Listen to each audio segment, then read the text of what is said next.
Chun Lam, a 64-year-old retired cook from Vancouver, was born in Hong Kong and had spent several years preparing Chinese cuisine in Japan before immigrating to Canada in 1991 to join his family.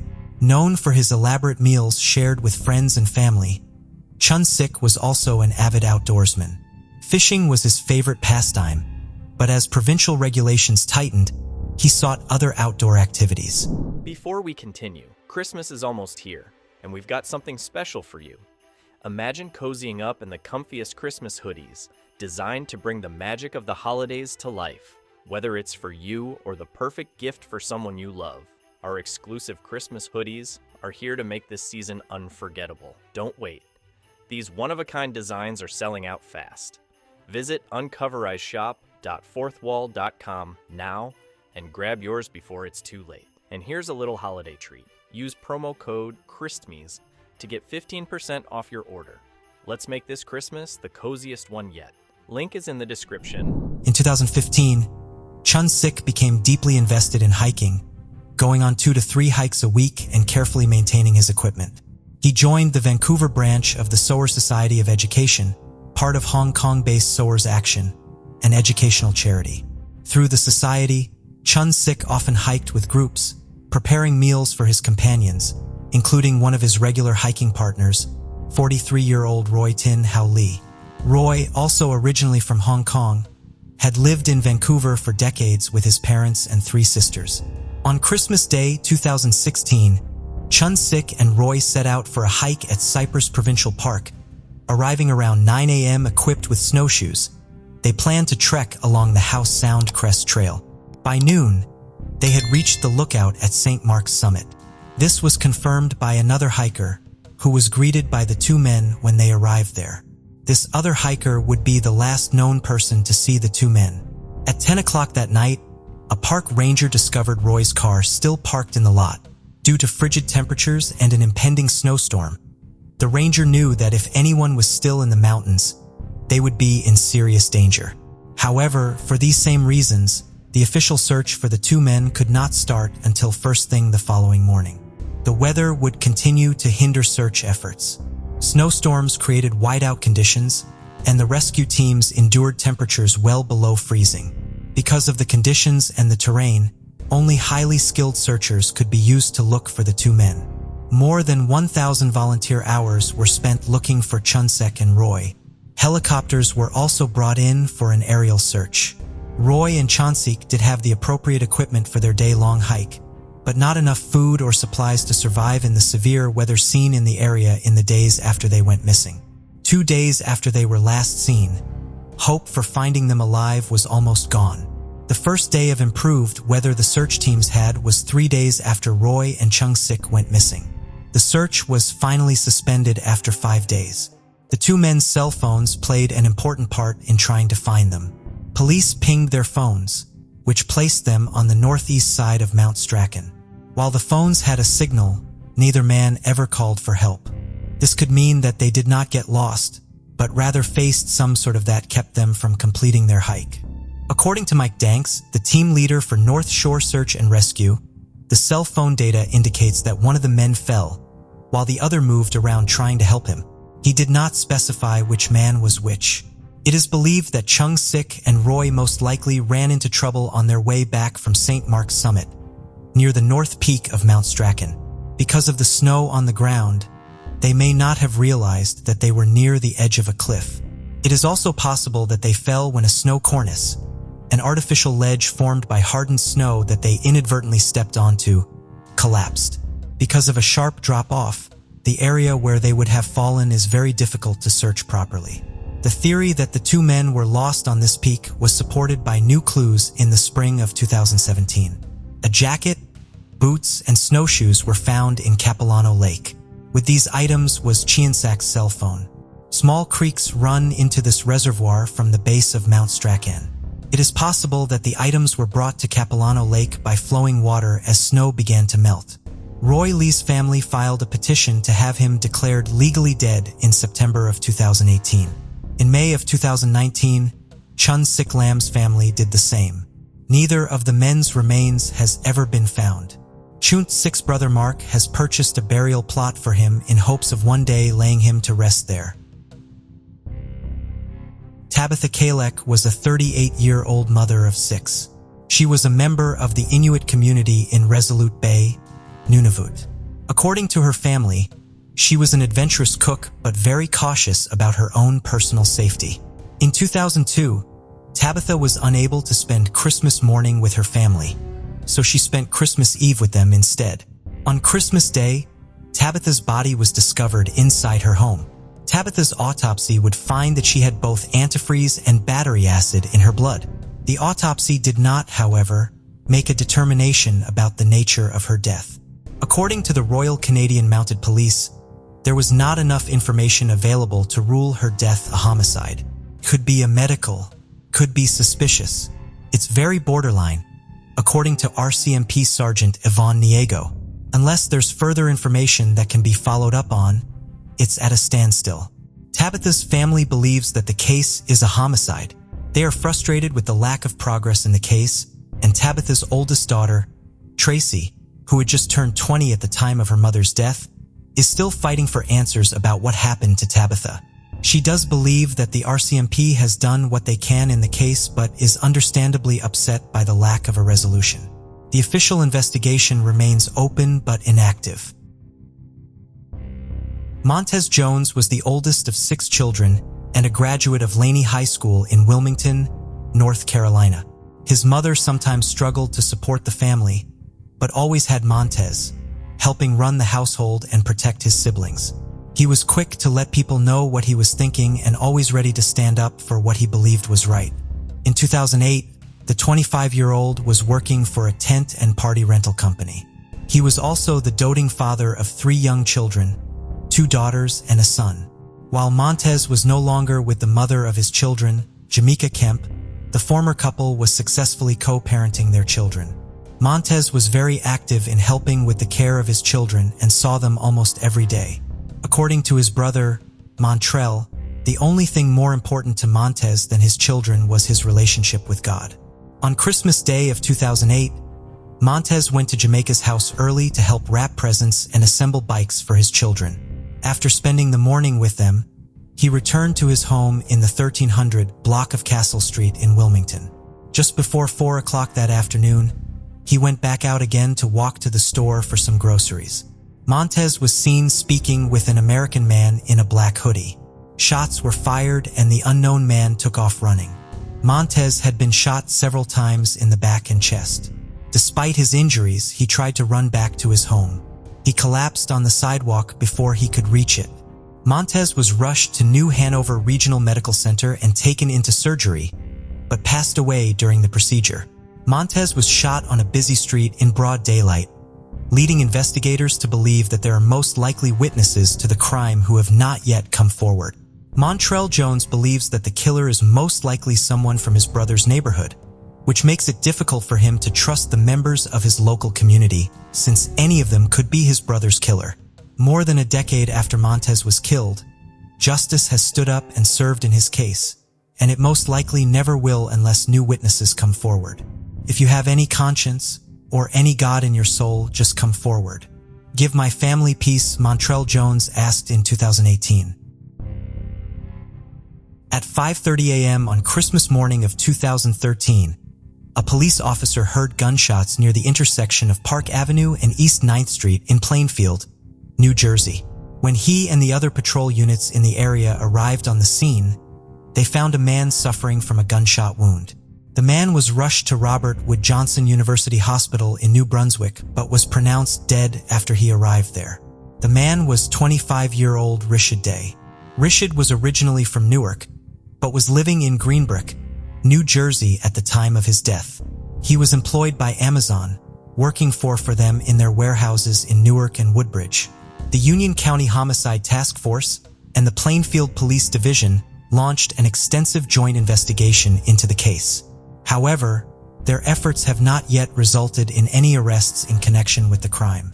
In December 2018, acting Union County Prosecutor Michael A. Monahan announced that the investigation was still ongoing and that authorities were still seeking information from the public to help finally solve Rashad's case. Union County Crime Stoppers is still offering a reward of up to $10,000 for information that leads to the arrest and conviction of Rashid's killer. In Corpus Christi, Texas, Kevin Jazrell Davis, 18, committed a horrific crime in 2014, murdering his 50-year-old mother, Kimberly Hill, in the apartment he shared with her and his sister, Destiny. Frustrated with life and bored, Davis reportedly told his mother he disliked people and was contemplating suicide. Hill's response, that she couldn't stop him if that was his decision, enraged him and he decided to kill her. On March 27, 2014, as Hill sat on the living room couch, Davis attempted to strangle her with a cord. When she screamed, he panicked, retrieved a hammer, and struck her repeatedly, splitting her skull. Davis later admitted to police that after her death, he swirled her brain and sexually assaulted her corpse. The gruesome crime came to light when Davis called 911 on May 26 to report the murder. At the police station, he chillingly recounted the events in graphic detail, occasionally smirking during his confession. Despite describing his mother as the best, Davis's shocking actions led to his conviction and a life sentence in prison. Davis struck his mother in the head with the hammer at least 20 times, splitting her skull in the process. Davis then retrieved a kitchen knife that he inserted inside his mother's head wound. He swirled her brain around to make sure she was dead, Kevin claimed, and then inserted his hand inside the wound. He would tell detectives during a taped interrogation that his mother's brain felt like putty. Kevin then dragged his mother's lifeless body to her bedroom and raped her corpse. When he finished the sadistic act, he went to a neighbor's house saying he just killed someone and needed help. The neighbor dialed 911. Police arrested Davis without incident. At the police station, he made a full confession of the crime, giving details that even seasoned detectives found highly disturbing. Watch part of Kevin Davis's confession. During the interrogation, Davis told detectives that he originally planned on killing his sister too, but changed his mind. He further admitted that he often fantasized about having sex with dead bodies. With a smirk on his face, Kevin also told the detective that he was a virgin before he raped his mother. He stated, "I guess I've lost my virginity to a corpse," as he gently laughed. What did Kimberly Hill do to warrant such a violent death? Nothing warrants a son murdering then sexually assaulting his mother, of course, and Kevin could not give detectives one good reason for the crime. According to Kevin, she was a great mom that did not deserve what he had done to her. He said that she was the best mother in the world and went on to say, "I am a terrible, disgusting person." Kevin admitted that he had the best mother in the world, telling detectives that she did nothing to deserve what was done to her. He went on to say that he was a terrible, disgusting person. In reality, Kevin was a serial teller in the making, a psychopath who took sadistic pleasure in hurting other people. Although diagnosed by a psychologist with antisocial personality disorder, the doctor said he knew right from Moem when he brutally murdered and raped his mother. He readily admitted that he would telecan if ever released from prison. He also confessed to then fleeing the crime scene on his bicycle. Before he did that, though, he left several handwritten notes for the police, one of which read, "Chase me. Sorry for the mass, KD." But after a while, he decided against leaving town and called 911 to report his mother's killing and his crimes. Despite admitting to the murder and making a videotape confession, Kevin Davis pleaded not guilty to the charges in court. He later changed the plea. Davis smiled at the jury as they sentenced him to life in prison. He serves his time at the Jester 4 facility in Richmond, Texas, and is eligible for parole in March 2044. Story number 2, Story of the Killer Priest. We will be exploring the story of a killer, a priest that seemed to be normal, nothing strange or nothing weird about him. However, he did have a dark side. It turns out that not only was he a pervert, but he was manipulating people as he saw fit, especially women. And now, without further ado, let's dive into the story of gore. We're going back in time in the 50s in France. And we need to take note that the church at that time had a very important place in people's lives. Especially in the countryside, the priests were almost as important as the mayors because they were representing a type of moral authority that many people listened to. And this was the case in the small village of Europe where this story took place. A town that had about 400 villagers, Gur was born on the countryside and his family was very Catholic. They raised him so that he can have a career in religion as a priest. And even if that was not his first choice, that is exactly what he became. It is in 1950 that Guy became a priest at the Church of Europe. In appearance, this young man looked like the ideal priest. He was nice, friendly, kind, and very dynamic. Anything linked to religion, he did it very, very well. He had a lot of great ideas to help the village grow. He created a choir, a group to play in a theater piece. He did organize multiple excursions for the kids, and he was known to have created a soccer team for the boys of the village. The older people thought that it was very modern for him to bring all these items to the village, and the younger generation thought it was pretty amazing and appreciated the modern aspect that he brought to the town and to the religion. Durer was apparently also a beautiful man, and the ladies found him very charming. Now, as I have mentioned at the beginning, underneath this whole angelic disguise Guy was actually hiding a dark secret. His personality, he had a thirst for coelel pleasure, and he was using his charm to get closer to the ladies. After a lot of perversity and manipulation, a lot of the women actually gave in, and none of the women spoke as they were afraid that no one would believe them and did not want to be seen as the shame of the village. It is in 1953 that things took a different turn for Gaidia, and an incident happened that changed the plan of the priest. A girl fell for his charm, and guess what happened? She became pregnant. Now, of course, the priest denies everything, and he says that he is not the father. He threatens the girl and says that if she does not stop, he will file a complaint for defamation. Now, having a high influence in the village, Guy says that this is nonsense, and it is impossible for him to be the father, and of course having such an high influence. His followers believed him. He was even summoned in front of his superior, the bishop, to which he lied to you and denied the whole thing. And of course, this whole situation was shut down in reality. He was actually the father, and he actually took the girl to another village to give birth, where he convinced her to give away the child. And of course that story was never heard of or told to the villagers, or we could say maybe presume that if people knew, they decided not to say anything, because the priests had such a high influence on the villagers that they did not want to go against him once the story died. Guy went back to his normal ways and kept manipulating the people like he did before, but there was another incident in 1956. Reen Faye's 19 years of age got pregnant, and again by Guy Dyer. Contrary to the other women, Rain did not want to give away her child for adoption. Not only that, but she wanted to raise him in the village of the Uruf, where the priest was Guy, was terrified, and he was afraid that eventually the child would grow up and resemble him. He was also afraid that this woman would actually speak. Eventually, speaking of which, in 1956, rumors started to make surface. A lot of parishioners were becoming pregnant in mysterious ways, and no one knew who the father was. The priest then starts to think about a plan and ask a military man from another village to come to town and pretend that he was the father. Unfortunately, that strategy did not work out, and no one believed the soldier was the father. That only made things worse for the mysterious pregnancies. December 3rd, 1956 is a date that changed everything. For the priest, Kai brings Rain in on a deserted road to try and convince her one more time to give up the child. She refuses again, and she was tired of the priest's request. So you know what she did? She got out of the car and started to walk back the opposite way back to the village. At night, Guy Deer got out of the car and pulled out a 6.35 caliber pistol and fired 3 shots. The 3 shot hit Regine in the back of the neck and she died on the spot.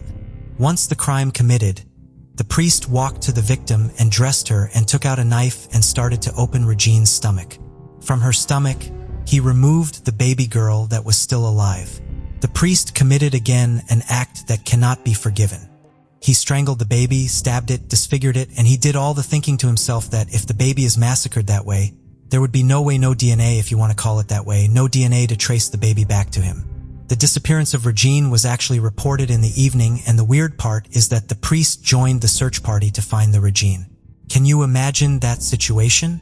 I mean, the killer is with you in the search party trying to find the person that he just murdered.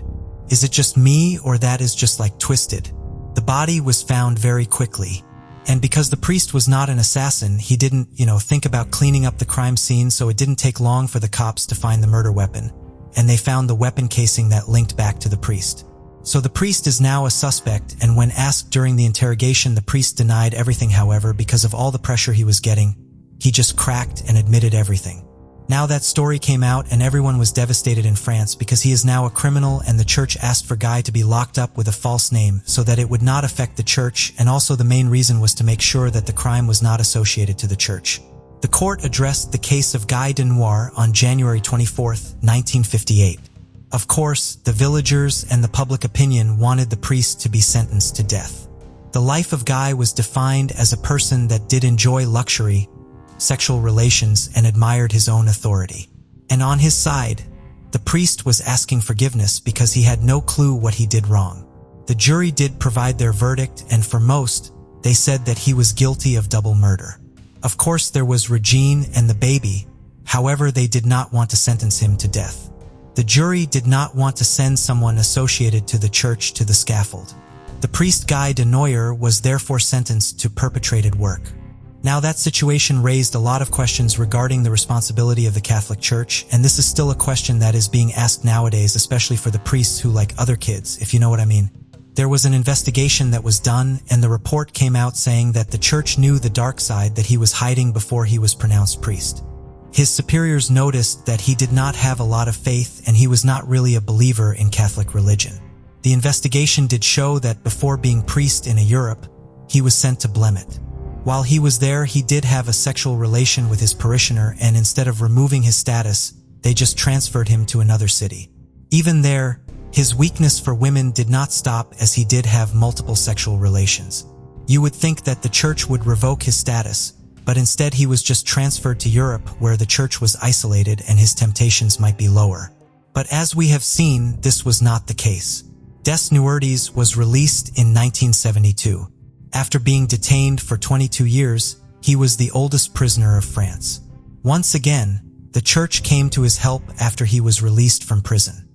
He was welcome in a monastery in Brittany, or he stayed there until he died on April 21, 2010 at 90 years of age. Now we go to story number 3. Family slaughtered at Wells Great Provincial Park. The killer stalked the family while he let his violent fantasies run wild. 3 generations of a family left to go camping on August 2, 1982. They set up camp in the Wells Great Provincial Park, located roughly 120 kilometers north of Kamloops in central British Columbia. They enjoyed several days of cloudy family time, picking berries during the day and gathering around the fire at night, having no idea that they were being stalked by a killer. Among the campers was grandparents Edith, 59, and George Bentley, aged 66, their daughter, Jackie, 41, and son-in-law, Bob Johnson, 44. Also, the Johnsons' daughters, Janet, 13, and Karen, just 11. The Johnsons drove up with their daughters and pitched a tent for the girls. The grandparents brought a truck and camper where the adults would stay. The last anyone heard from the family was on August 6th when Edith called another daughter. It would not be until August 23rd that the family would first be reported missing. Bob Johnson was due back at work on August 16th, but didn't show. After a week with no word from him, his company filed a missing persons taints with the police. In spite of an extensive search, it didn't result in finding any of the family members. The biggest problems were the killer had a head start, with plenty of time to kill, get rid of the victims' bodies, and cover his tracks. The other, maybe even bigger obstacle was no one knew exactly where the family was camping at. All anyone knew was that the family was camping in the Wells Gray area, which is massive. They had no idea where to even start, but alone being able to follow a trail to find the family. It would take 3 more weeks and a mushroom picker to find the family. On September 13th, the current discovery of the Johnsons' 1979 Plymouth was found. It had been burned beyond recognition as it set off to the side of a mountainside logging road. The car held the bodies of the 4 adults in the back seat and the 2 young girls in the trunk. The bodies were burned so thoroughly that it came time to bury the family. They were all placed together in one child-sized casket. Through a forensic examination of the remains, it was determined they had been shot with a .22 caliber firearm. Locals were able to tell investigators where they had seen the family camped at. An examination of the area would turn a .22 casings, which helped identify the weapon used as a Remington pump-action rifle. What wasn't at the campsite was the truck and camper, the boat, and camping gear brought with the family, or any trace of the family at all. With no suspect in custody or even in sight, the media was pushing for answers. A tip came in that the family's truck and camper had been spotted. The witnesses said it was being driven by two French Canadians in central Canada. The media sprang into action, throwing this up as their headline and demanding the killers to be caught. In April, with still no lead, the investigators knew they needed to get creative. They reenacted what they believed was the crime scene for TV cameras and aired it across Canada. The next month, the police drove a replica Ford camper truck to Ontario in Quebec in an attempt to draw awareness for what people should be looking in for. What it did instead was flood the investigators with over 13,000 tips and sightings of the replica vehicle. The reward was raised from $7,500 to $10,000 for information leading to the truck. None of the tips led to the discovery of the camper and truck. It would be found by sheer luck. Two forestry employees were working on a logging road and stumbled across it. The camper had sat there on Trophy Mountain for 14 months. Only a few kilometers away from the crime scene, the camper was burned out like the car holding the family's bodies. This left the authorities to believe they were looking for someone local to the Wells Gray area and not two French Canadians as they had been searching for, since it was more likely that a local would know about the locking roads and the area in general. Taking a closer look at the person who lived closest to the crime scene led them back to David Rulian Shearing, 24. They have received a tip about him earlier in the investigation. When they followed up, the tipster had quite a bit to tell them. I hear earlier Shearing had asked him about re-registering a Ford truck and how to repair a hole in its door. This was a tip that the police had never divulged after finding the truck. It had a bullet hole in the door. After an interrogation by the Royal Canadian Motor Police, Shearing confessed. He went so far as reenacting the murders for the detectives. He turned over evidence that he had stolen from the family and the murder weapon, the .22 caliber Remington rifle.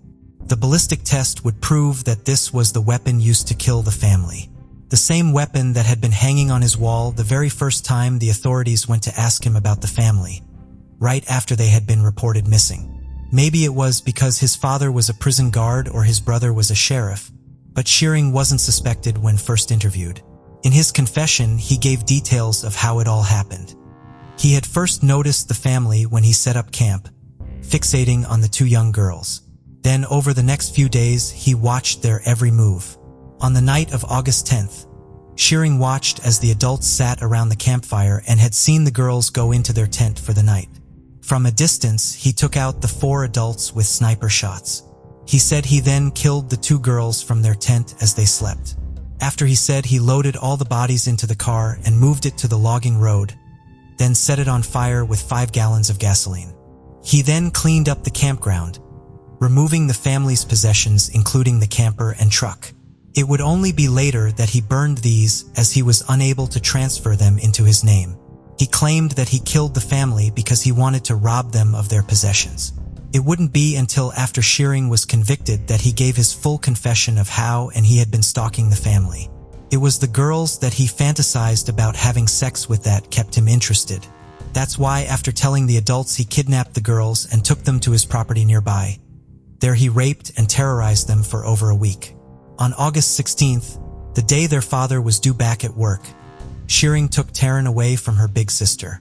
Once alone, he shot the girl in the back of the head. Janet would be left alive for one more day of torture before she would be killed like her sister. With the girls now dead, he took their bodies to the Johnsons' car where the other family members had been placed. He had actually only hidden the car in some bush. He put the girls in the trunk and got into the driver's seat with the 4 decomposing adult bodies in the back seat, driving it to its final resting place where it would be found by that mushroom pick for burned out. David Shearing pleaded guilty to 6 counts of murder. Shearing was sentenced to life in prison with no eligibility for parole for 25 years, the maximum penalty for second-degree murder. This would be the first time that this sentence was handed out in Canadian history. David Shearing, who changed his last name to his mother's maiden name of Ennis, was first eligible for parole in 2008. The National Parole Board ruled against his release, citing that he was still having violent sexual fantasies and had not completed a sex offender treatment program, so he was not ready to be released. Again in 2012, he was turned down for parole, applying again in 2014, but before his hearing, he withdrew his request. The National Parole Board has also been given a petition, which has over 15,000 signatures, advocating for the violent offender to never be released.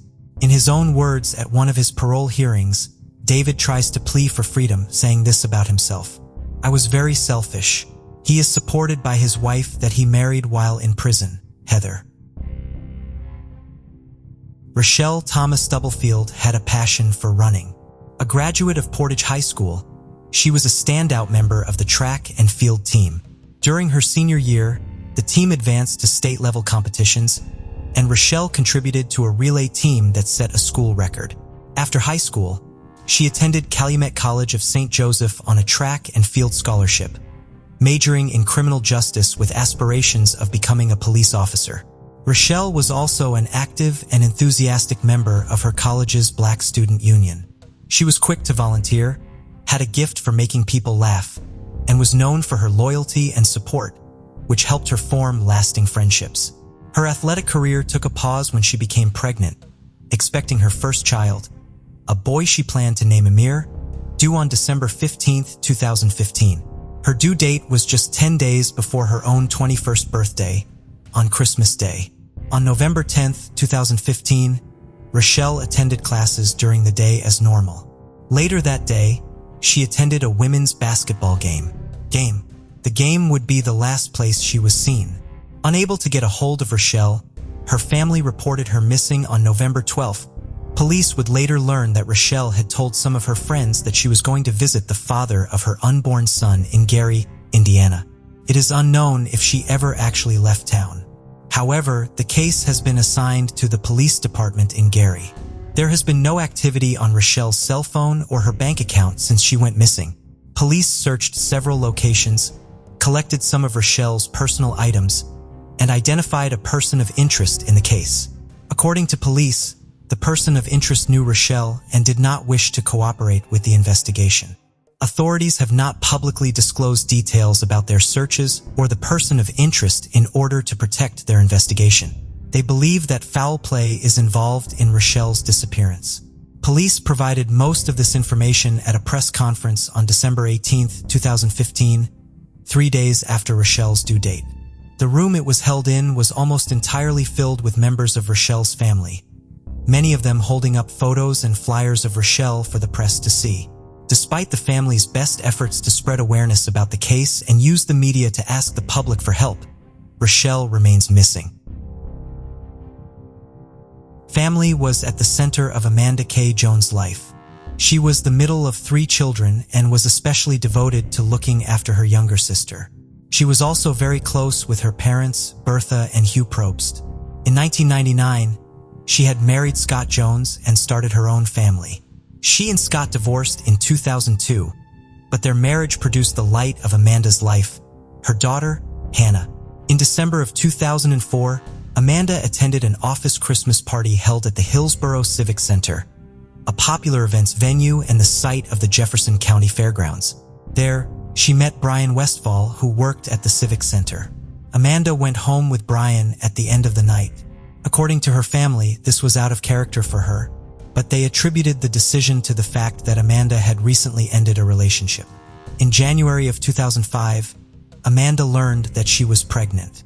After confirming with her doctor how far along she was, Amanda realized that the father of her child had to have been Brian Westfall and not her former boyfriend. In February, Brian agreed to meet with her back at the Civic Center. Amanda took Hannah with her to meet with him. When she told him that she was pregnant with his child, Brian, who had a long-term girlfriend, denied that the baby was his. He did, however, offer to pay for Amanda to end the pregnancy, which she refused to do. Amanda and Brian had very little contact with each other in the following months. During that time, Amanda learned she was expecting a little boy and decided to name him Hayden Lucas. She set up his nursery and prepared to raise the little boy on her own. As her due date approached, Amanda decided to reach out to Brian one more time to see if he wanted to be a part of his son's life and if she should give Hayden Brian's last name when he was born. On Sunday, August 14th, 2005, Brian called Amanda as she was about to leave for church. They arranged to meet at the Civic Center at 1 o'clock that afternoon with plans to go to lunch together at a seafood restaurant called Off the Hook. Amanda, dressed in an all-pink outfit, then attended church services at Calvary Assembly of God in the nearby town of Festus with her parents and sister.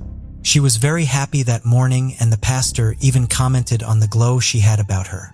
She seemed to be optimistic that Brian wanting to meet with her meant that he wanted to be a part of Hayden's life. Amanda's parents agreed to watch Hannah while Amanda went to meet with Brian. Amanda gave her daughter a hug and told her she would pick her up in a few hours. Amanda's younger sister, Carrie, felt uneasy about the planned meeting and wanted to drive over to the Civic Center with Amanda. Amanda told her that everything would be fine and went to meet Brian alone. Surveillance footage from a local drugstore on the way to the Civic Center shows Amanda purchasing a drink, a can of hairspray, and a keychain. These would be the last known images taken of Amanda. At 3 p.m., Amanda's father, Hugh, was surprised that Amanda had not yet returned to pick up Hannah. He told himself that this was a good sign and that Amanda and Brian were working out the details of the role Brian would play in Hayden's life. By 4 o'clock, however, he and Bertha began to worry that something had happened to their daughter. Specifically, they were concerned that she had gone into labor or experienced some other medical emergency related to her pregnancy.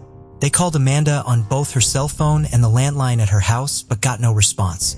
They also called several of Amanda's friends to see if she had reached out to any of them, but none of them had heard from her. They drove over to house to see if she had gone home, but she was not there. Hugh and Bertha did not know how to get in contact with Brian Westfall, and his name was not in the phone book. Bertha, therefore, began calling every Westfall listed in the phone book, trying to reach him. No one could put her in contact with Brian until she called the last number on the list. And the woman who answered the phone, Brian's mother, handed the phone off to him. Brian told Bertha that he and Amanda had gone to Off the Hook for lunch and parted ways around 2 o'clock. Several hours later, however, he called back to tell Bertha a slightly different story. Amanda had got upset while they were eating, and he had left the restaurant while she was in the restroom. Amanda's family then went to the Civic Center to look for her. There, they found her blue 1997 Pontiacs on fire, left unlocked in the parking lot. They did not find Amanda. Amanda's family then called authorities to report her missing. The physical search for Amanda at the fairgrounds began that night. Eventually, volunteers and search and rescue groups from states would become involved in the effort. The FBI performed aerial searches and several dog teams came in to try to trace Amanda's scent. Amanda's cell phone records showed that the last activity on her account was an incoming call at 1:15. The call was from her former sister-in-law, Rhonda. According to Rhonda, she could tell that there was something wrong with Amanda as soon as she answered the phone. The usually pleasant Amanda answered the phone call abruptly and then told Rhonda that she couldn't talk. Rhonda was so taken aback by how upset and intense Amanda sounded that she asked her if she had gone into labor. Amanda said no. Rhonda had been calling to ask Amanda a question about makeup she was picking up for her. Amanda was unsure of the answer and told Rhonda she couldn't talk right then and would have to call her back. Police contacted Brian Westfall that night and he provided them with a statement. He told them that he and Amanda had never gone to the restaurant. Instead, they had argued outside the Civic Center. He told her that he was not the father of her child and that she should not give her son his last name. Amanda was upset. She eventually asked if she could use the restroom inside of the center. He used his keys to let her into the building and locked the door after she came back outside. He then went back to work in the center's horse barn. Brian said that he left the Civic Center around 5:30 that evening. He claimed that as he was leaving, he saw Amanda sitting in her car, talking on her cell phone. There are a few problems with this version of events. First of all, this account varies greatly from both of the accounts Brian had previously given Amanda's mother. Furthermore, cell phone records show that Amanda had neither made nor received any phone calls after the 115 call from her former sister-in-law. The air conditioning in Amanda's car was also broken, and her family did not believe she would have stayed out in the car in the summer heat. Brian appears to have been honest about whether or not he and Amanda had gone to lunch that day in his account though, as surveillance footage from Off the Hook does not show either of them at the restaurant that day. The Westfall family owned several 100 acres of land in the area. Brian Westfall allowed police to search some areas of his property. However, since authorities did not have a search warrant and Brian was consenting to the search, they were only allowed look in areas he allowed them to, and they could not do as thorough of a search as they were conducting at the fairgrounds. Following this original cooperation, Brian and his girlfriend retained an attorney and have not spoken directly to authorities since. When asked for comment on the case, their lawyer has responded by saying that Brian was not the father of Amanda's unborn son and that he had nothing to do with her disappearance. Amanda's ex-husband was also interviewed by police shortly after she went missing and was cleared as a suspect. Amanda's family has spent the years since her disappearance fighting to find her. They have given countless media interviews and have kept pressure on the authorities to keep working the investigation. They maintain a Facebook group to share information about the case and continue to organize volunteer searches. During one of these searches in May of 2019, cadaver dogs alerted on several locations around the grounds of the Civic Center. In June, the Jefferson County Sheriff's Office excavated several of these locations and cadaver dogs alerted on the newly exposed ground. However, nothing was found at any of these locations. Amanda's daughter, Hannah, went to live with her father until his death in November 2007. She then went to live with her maternal grandparents. In 2018, she was a college senior who planned to go to college to study nursing. Amanda Jones and her son remain missing despite her family's best efforts to locate her. They continue to hope that one day they will be able to lay them to rest. The FBI is offering a $20,000 reward in the case. 24-year-old Bianca Green of Romulus, Michigan had a lot on her plate in 2011. She was working 2 jobs, one of which entailed working very early mornings as a supervisor at a restaurant at Detroit Metro Airport. She was also going to school at Wayne County Community College to become a nurse. Bianca was also the loving mother to a 4-year-old son, Jameer, who was often called Little J, to distinguish him from his father, who shared his name. Jameer Sr. and Bianca had an on-again, off-again relationship. Bianca was not very outgoing and mainly socialized with her 3 younger sisters and 2 of her cousins. Jameer had been her first boyfriend, and while he and Bianca had periods of time where they did not get along, her family believes that she did love him. Bianca was last seen on March 25, 2011. At that time, she was between 6-8 weeks pregnant. The last person to see Bianca was her mother, Lisa. Bianca came to visit Lisa at her place of employment in the 41100 block of Harriet Street in Inkster, Michigan. At that time, Bianca was wearing her work uniform consisting of a black shirt and black pants. She has not been seen since. Her cell phone and purse went missing with her, but everything else in her apartment was left untouched, and her vehicle was also left behind. At the time of his mother's disappearance, Little J was with his father. Lisa did have contact with her daughter after last seeing her, however. That night and 2 days later, she received text messages from Bianca. She believes that the messages were truly from her daughter. In the messages, Bianca talked about being overwhelmed by her numerous and growing responsibilities. Lisa took over the payments on Bianca's cell phone bill so that the account would stay active, but there was no activity on it after those final text messages on March 27th, and calls to the number always went straight to voicemail. The Green family does believe it is possible that Bianca may have initially left her apartment on her own accord. Since Bianca never returned, however, they feared that she met with foul play after walking out of her home. While Bianca may have briefly cracked under the pressure of the stressors she was facing, her family does not believe that she would have abandoned her young son. Crime Stoppers of Michigan is offering a reward in the case. Leon Francis is a 62-year-old veteran of the United States Marines. He is also a beloved husband and father. His outgoing personality has made it easy for him to make friends with just about anyone he meets. Leon was last seen on January 14, 2020 at 6:10 a.m. by his wife, Daphne, at their home in the 400 block of Wind Drive in Newport News, Virginia. Leon appears to have abruptly left the house in the rain, taking only an umbrella with him. According to his family, this is highly out of character for him. After searching her home, garage, and backyard, Daphne called the police. Leon's disappearance is made even more serious by the fact that he suffers from Parkinson's disease. His condition requires him to take medications every few hours. His physical most likely has begun to deteriorate after going so many days without taking any medication. His family says that he may appear disoriented or as though he is having trouble walking. In addition to his cell phone and wallet, Leon also left behind other important items like his cane and his glasses that would have helped with his mobility when he left his house. There was initially some confusion over what Leon was wearing when he left his home. Originally, there were reports that he was wearing a New York Knicks starter jacket. Police later stated that he was wearing just a t-shirt, boxers, and one shoe, which is what he was wearing when Daphne last saw him. After reviewing footage from doorbell cameras in their neighborhood, Leon's family says that he was fully clothed when he left home. He was not dressed adequately for the cold weather, however, and footage taken at 6:49 a.m.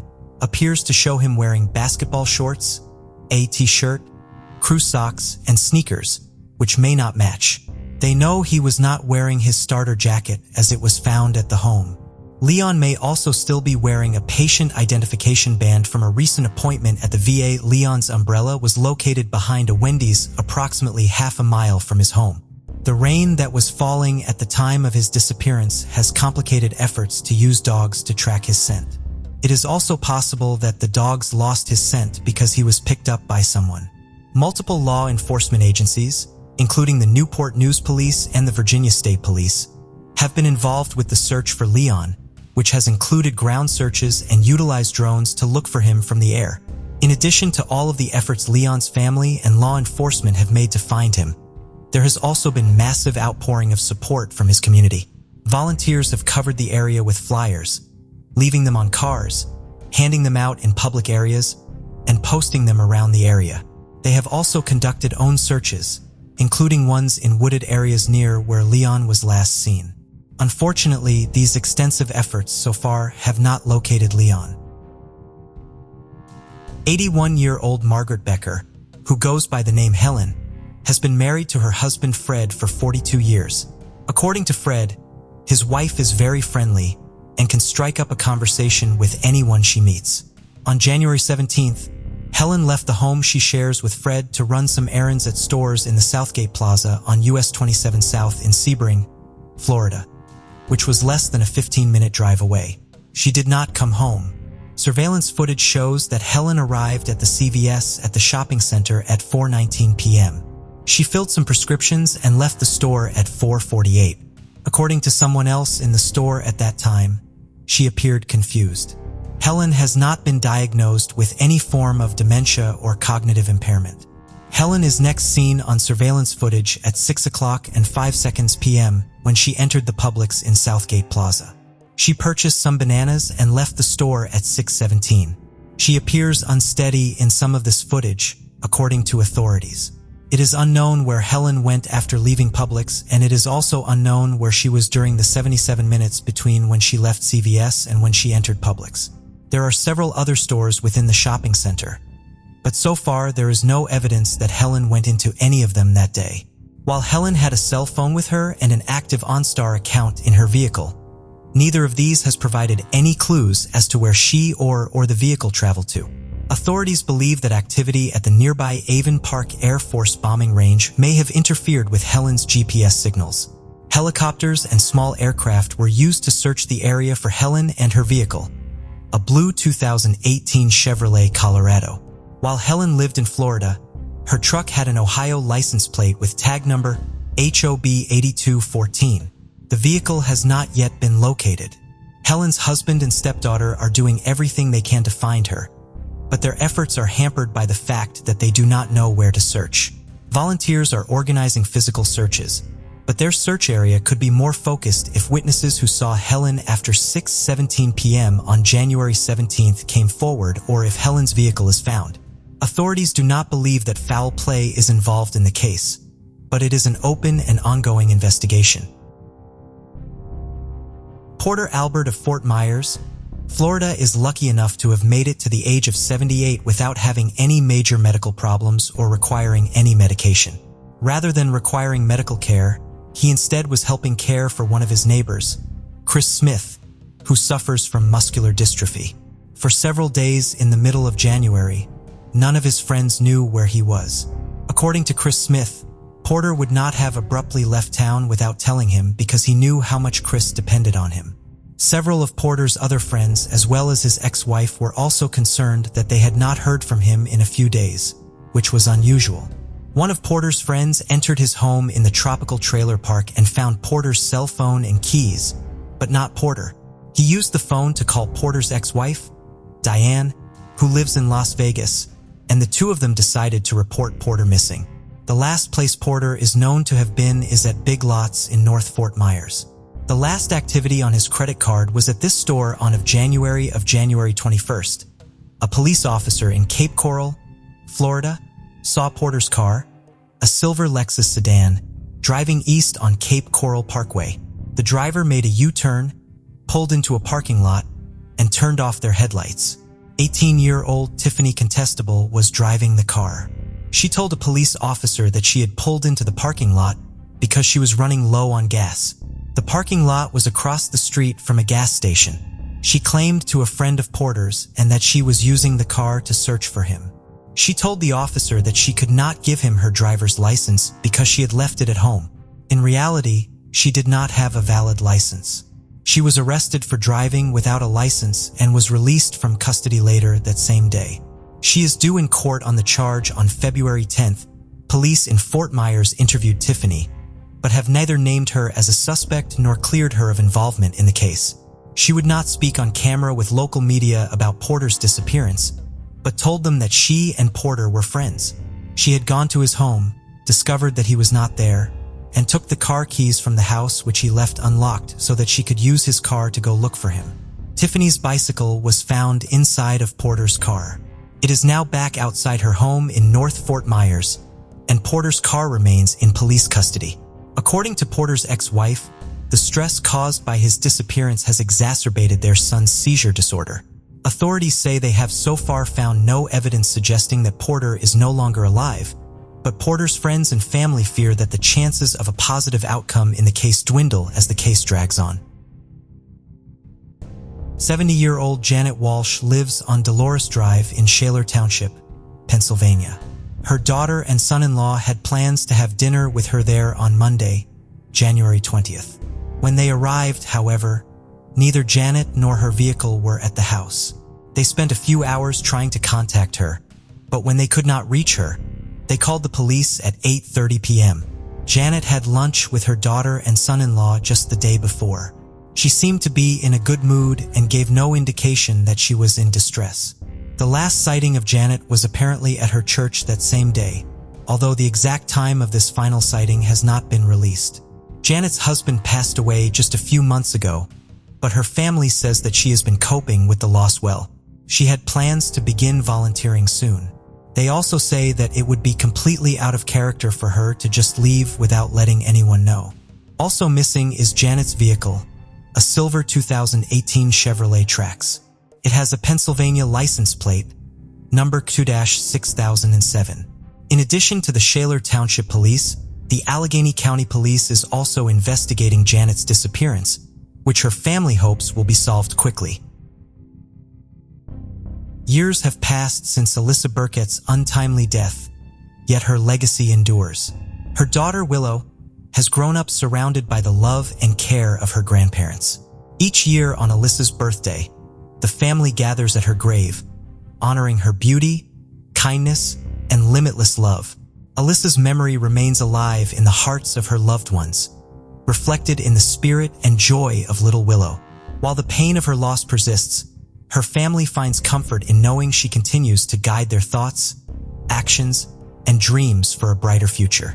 Alyssa and Burkett was born on December 31st, 1995, in Mesquite, Texas, to Teresa and Burkett and Joshua Forsyth. She was one of 6 siblings with 3 sisters, Nikki, Madison, and Taylor, and 2 brothers, Lamden and Tyler. Alyssa showed her creative side from a young age, aspiring at age 7 to become a fashion designer and crafting her own clothing. She eagerly sketched designs and shared her dreams with her grandfather, Russell Forsythe, a songwriter, who encouraged her artistic passion and envisioned her continuing his creative legacy. However, by the age of 13, Alyssa shifted her aspirations, deciding to pursue a career in law. She explained to her grandfather that she enjoyed debating and felt a strong sense of purpose in it. Russell supported her new ambition, even though it required a different kind of discipline. Alyssa's journey serves as a poignant reminder of life's fragility and the importance of cherishing loved ones while they are near. After graduating from Roy's City High School, Alyssa enrolled in a local college. At 18, she discovered she was expecting a child with her boyfriend, Andrew Bird, who was 9 years her senior. This unplanned pregnancy caught Alyssa off guard and compelled her to reassess her life plans. Alyssa parted ways with Andrew, deciding to raise her daughter on her own. She dropped out of college and dedicated herself entirely to motherhood. On December 31st, 2019, her 24th birthday, Alyssa gave birth to a healthy baby girl whom she named Willow. Despite the challenges, Alyssa strived to be an exemplary mother. Her relatives noted that she wanted to provide her daughter with a stable and loving family, a privilege she was deprived of in her own childhood due to her parents' divorce. On her social media platforms, Alyssa appeared vivacious and open. She shared family photos, thoughts, and interests. Those close to her described her as straightforward, energetic, with a heart of gold and a radiant smile. Alyssa worked tirelessly to provide for her daughter. She was an assistant at a real estate firm and an employee at a management company. At the time of her demise, she was working at Greentree, a residential real estate company. She was stubborn, determined, sometimes selfish, but you couldn't stay mad at her for long. She had eternal beauty and charm, reminisced her grandfather Russell. He and the entire family were devastated when Alyssa's life tragically ended at the age of 24. Alyssa Burkett met Andrew Bird in her teenage years. He was 9 years her senior and appeared as a mysterious bad boy. Despite the protests of her relatives, Alyssa began to court him. The relationship was unstable and complex. Bird did not work and relied on Alyssa for support, yet he was possessive, causing scenes and monitoring every move of the young woman. Friends advised her to break up with him multiple times, but she always returned. In January 2019, 23-year-old Alyssa discovered she was pregnant with Bird's child. She decided to keep the baby, although she doubted Andrew as a future father. Eventually, she left him, choosing to raise her daughter on her own. On December 31st, 2019, Alyssa gave birth to a girl named Willow. With the help of her family, especially her grandparents, she tried to provide her daughter with a peaceful childhood and kept Baird away, deeming him unreliable. However, Baird was unwilling to back down. He initiated a fierce legal battle for custody of Willow, declaring he would achieve his goal at any cost, stating that nothing will stop him. Alyssa feared retaliation from his side. In April 2020, just 4 months after Willow's birth, a new woman entered Andrew's life, 22-year-old Holly Elkins. Elkins quickly moved in with Bird and began making plans for their life together and raising his daughter. The appearance of the young stepmother only intensified the conflict. Elkins saw Alyssa as a rival and actively sought to eliminate her from Bird's life. She positioned herself as the perfect mother for Willow. Alyssa felt a growing threat from her ex-boyfriend and his fiancée, GCE. Friends advised her to be cautious and wary of the worst. Little did she know that her life would soon be cut short by their hands. Shortly after Andrew Bird and Holly Elkins started their relationship, they launched a full-scale campaign to persecute Elizabeth. Their aim was to completely destroy her reputation and strip her of parental rights to gain full custody of Bird's daughter, Willow. In her messages, Elkins openly expressed her obsession with removing Alyssa as a mother. She wrote to Bird that Alyssa controls him, puts him first, and that he must show his submission to his ex and deal with this mess. Elkins insulted Alyssa, calling her a liar, stupid, and a bad man. Alyssa stood in the way of their happy family life with Willow and urged him to take radical actions. One instance of slander was not enough for Elkins. Together with Bird, they installed a GPS tracker on Alyssa's car, monitoring her every move. Elkins then anonymously called 911, falsely reporting Alyssa for allegedly driving erratically, trying to discredit her to the police. Another time, Elkins went to the police and falsely accused Alyssa's mother of attacking her. To corroborate her story, she even deliberately scratched her own chest. The couple hired a private detective to find dirt on Alyssa and her new partner. Although the investigator found nothing incriminating, Bird and Elkins persisted. In September 2020, they themselves planted drugs and unregistered weapons in Alyssa's car and anonymously informed the police that Alyssa was allegedly dealing drugs from her trunk. During questioning, Alyssa tearfully insisted she had no involvement with drugs. She immediately suspected Bird's involvement, trying to tarnish her in the eyes of child services and the police. Unfortunately, she couldn't prove it. The persecution took on an increasingly menacing tone. A week before the murder, Elkins wrote to Bird, "I hope you can handle this." She demanded that he go or die for her, clearly hinting of the impending crime. Unbeknownst to herself, Alyssa was in mortal danger. She had only a few days left to live. Following direct instructions from his fiancée GC Holly Elkins, Andrew Bird began the direct preparation for the murder of Alyssa Burkett. They acted deliberately and methodically, planning every detail of the crime.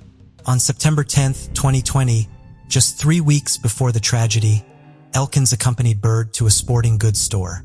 There, he purchased a black raincoat in cash, which he would later use in the attack. Elkins clearly assisted him in selecting suitable attire for the crime. On September 14th, they visited a pharmacy where Elkins bought dark foundation and other cosmetics for makeup.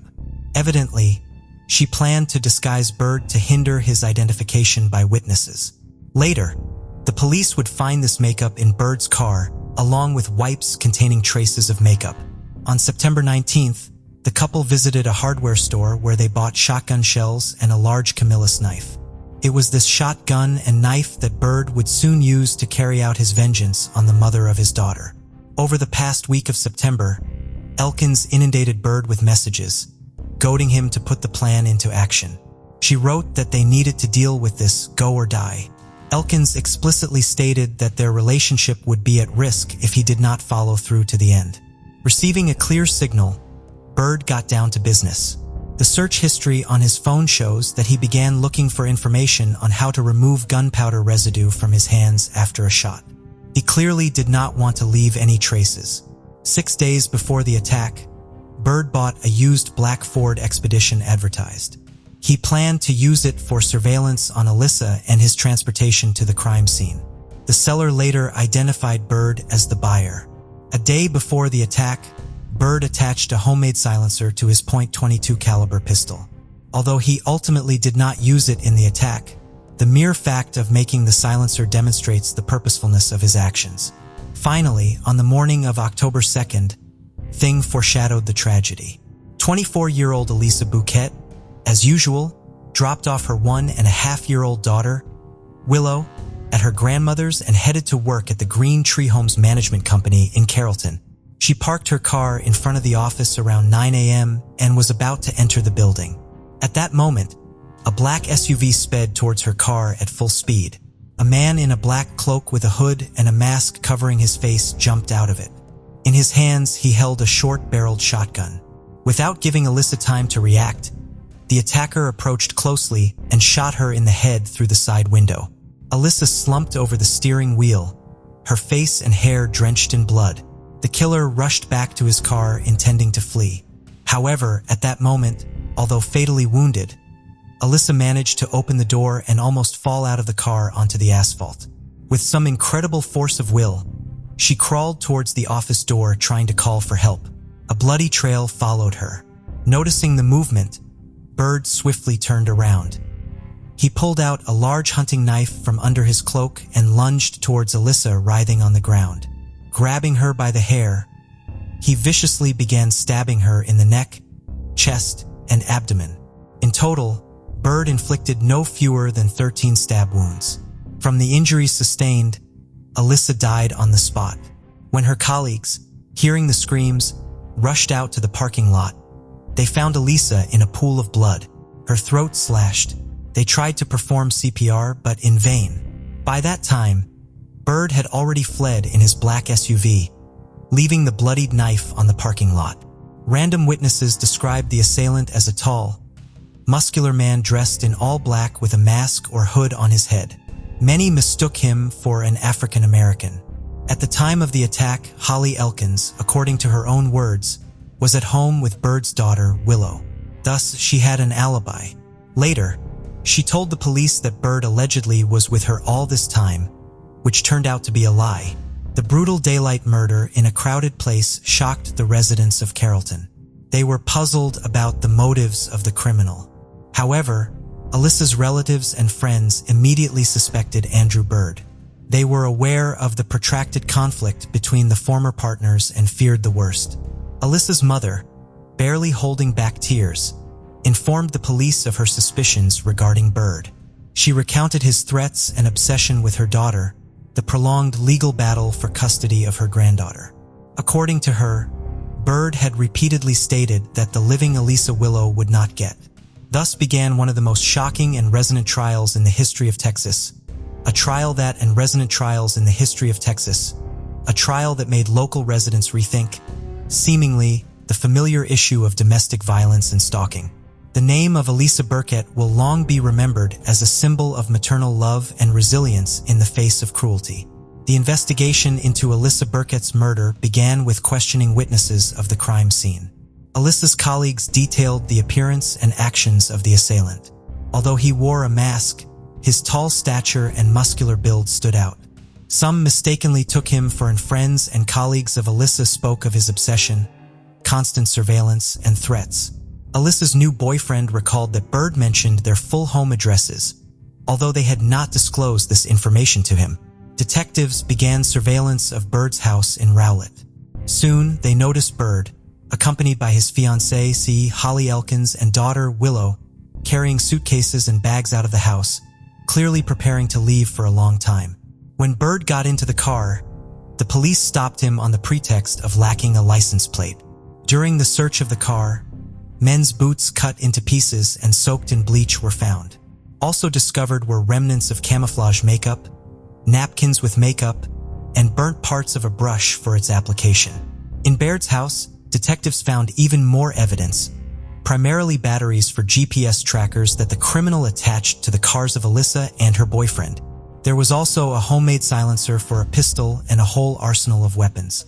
But the main discovery was a written script that Byrd used when calling the police to report drugs in Alyssa's car. The police seized 3 phones from Baird, including a disposable one. In the search history of one of them, there were inquiries on how to remove gunpowder residue from Hans. He was clearly trying to cover his tracks. Meanwhile, on the outskirts of the city, an abandoned black Ford Expedition SUV was discovered. In the cabin, forensic experts found Alyssa's blood and fibers of a fake beard with Andrew's DNA. The car seller identified Byrd as the buyer and remembered that he paid in cash and was in a hurry. Forensic examination revealed that the bullet that killed Alyssa was fired from the sawed-off shotgun found in the car. Byrd's fingerprints were also found on the handle of a hunting knife. His handwriting was clearly identifiable in the GPS devices and in the calls with false accusations. It seemed that the prosecution had gathered comprehensive evidence of Andrew Byrd's guilt. However, the prosecutors also aimed to hold his accomplice, Holly Elkins, accountable.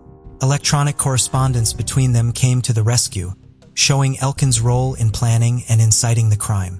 The investigation lasted for several months. During this time, the prosecution meticulously assembled a mosaic of evidence, unequivocally incriminating the ruthless killers of Alyssa Burkett. The jurors were shocked by the cynicism and calculated nature of the criminals.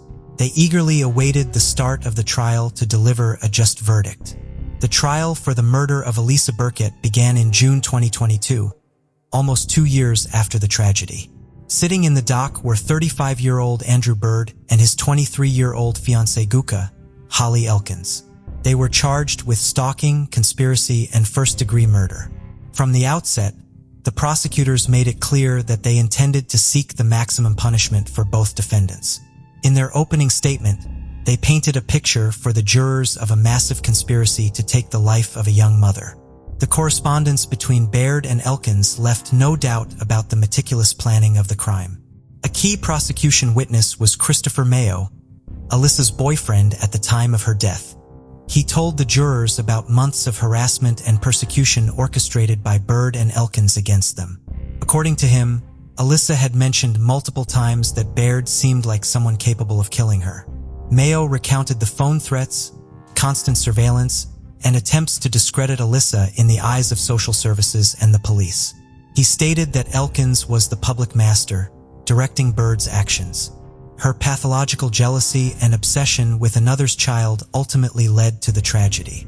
Colleagues and friends of Alyssa shared the grief of the slain mother. Alyssa had confided in them, expressing fear of her unstable ex, feeling constantly watched. A few days before her death, she told a friend, "If something happens to me, know that Andrew did it." Forensic experts presented the jurors with a rich arsenal of physical evidence, unequivocally linking Baird to the crime scene. In addition to DNA and fingerprints on the murder weapons, there were traces of gunpowder and disguised fragments in his house and car. However, the nail in the coffin of the trial was the electronic correspondence between Baird and Elkins, eloquently demonstrating their joint plans. Phrases like, "I hope you can handle this, do it or die for me, this be asterisk, Teach must disappear," littered their messages in the days leading up to the murder. Baird's defense attempted to argue for the lack of premeditation in his actions. Supposedly, he only intended to scare his ex, but in a fit of rage, miscalculated his force. The defense emphasized the emotional distress and stress from the prolonged legal battle, but the correspondence in meticulous preparation for the crime completely refuted these speculations. Particularly telling were Baird's internet searches on removing gunpowder traces. Such actions do not align with those of someone who accidentally turned to violence. Elkins outright denied her involvement, citing an alibi. However, even here, her position was woven with white lies. Messages where she urged her partner to deal with the rival literally put a nail in the coffin of her innocence, at least in incitement. In the end, Baird admitted guilt on the main points. Apparently, he decided to mitigate his fate, avoiding a life sentence.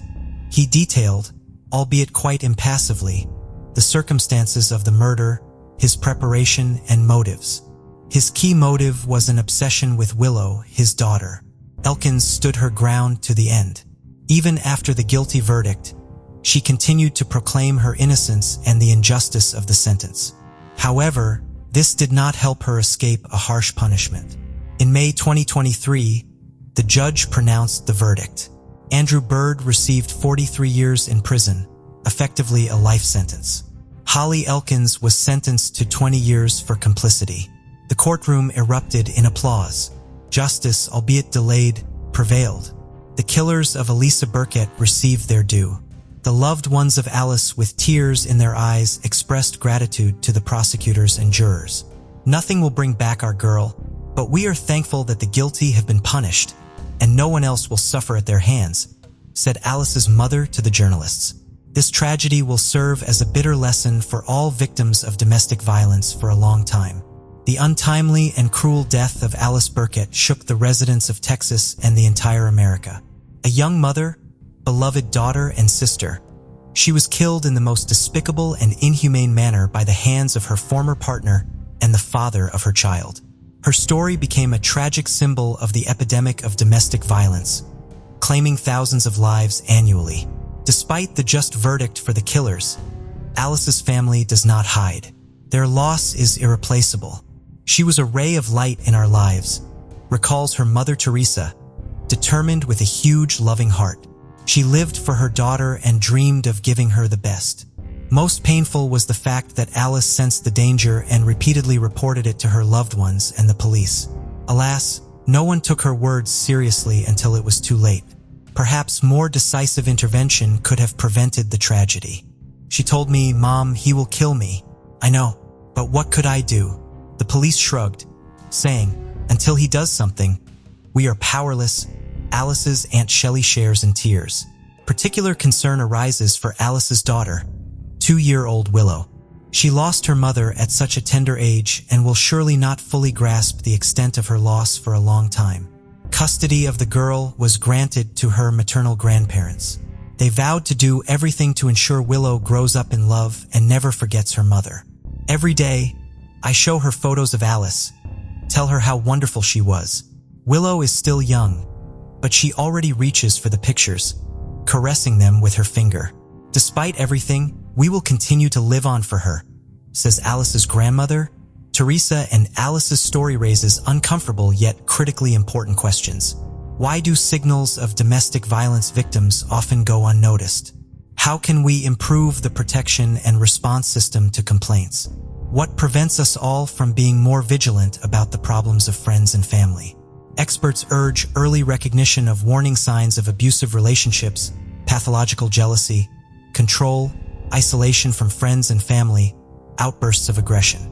Victims need to know they are not alone and can seek help at any time by contacting hotlines or crisis centers. The most important thing is not to remain silent, not to tolerate, not to consider it normal. Violence is never acceptable and it rarely stops on its own. Alice was strong, but even the strong sometimes need help, emphasizes psychologist Anna Byers, leading a support group for abuse survivors. Alice's death should not be in vain. Her case once again shows how important it is to take threats and signs of violence seriously, especially when the well-being of children is at stake. No family drama is worth a lost life. The name of Alice Burkett will forever remain in the memory of her loved ones and fellow citizens. Her photos and posts on social media continue to gather likes, comments, and words of support even years after the tragedy. Many see in her an example of resilience and dedication to loved ones despite all trials. Rest in peace, dear Alice.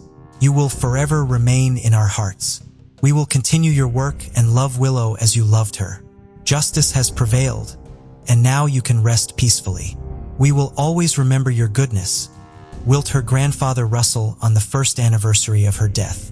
Perhaps someday in the future, Willow will be able to read these words and learn what an amazing woman her mother was. A woman who fought for her until her last breath and did not let her love fade even in the face of monstrous cruelty. Her short but bright life will forever be an example for all mothers. Alice Burkett's story is not just another criminal chronicle. It is a tragedy of a young woman who only wanted one thing: to love and raise her daughter. But her life was cut short by those who vowed to protect her. Her child's father and his new partner. Obsession, jealousy, desire for control. These were the true motives driving Andrew Bird and Holly Elkins.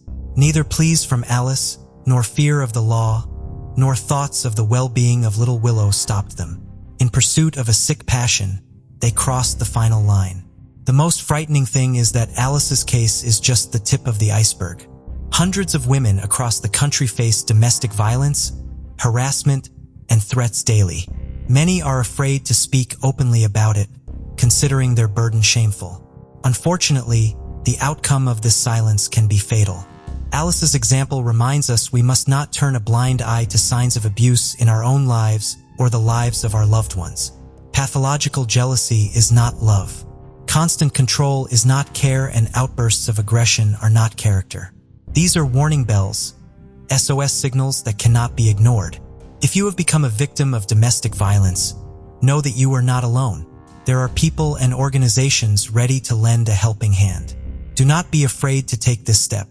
Do not wait until the situation becomes deadly. Your safety and right to a life without fear are paramount above all other considerations. It is our collective responsibility to raise the younger generation in respect and acceptance, to teach them to resolve conflicts with words, not fists or guns, to explain that love does not tolerate violence. Perhaps then our daughters will no longer perish at the hands of those they once let into their hearts. I don't know if Willow will ever understand why and for what her mother died, but I know for sure Alice loved her more than life. Her last thoughts were surely about her daughter, and there in the heavens, she continues to watch over her little one, said her brother Landon at her funeral.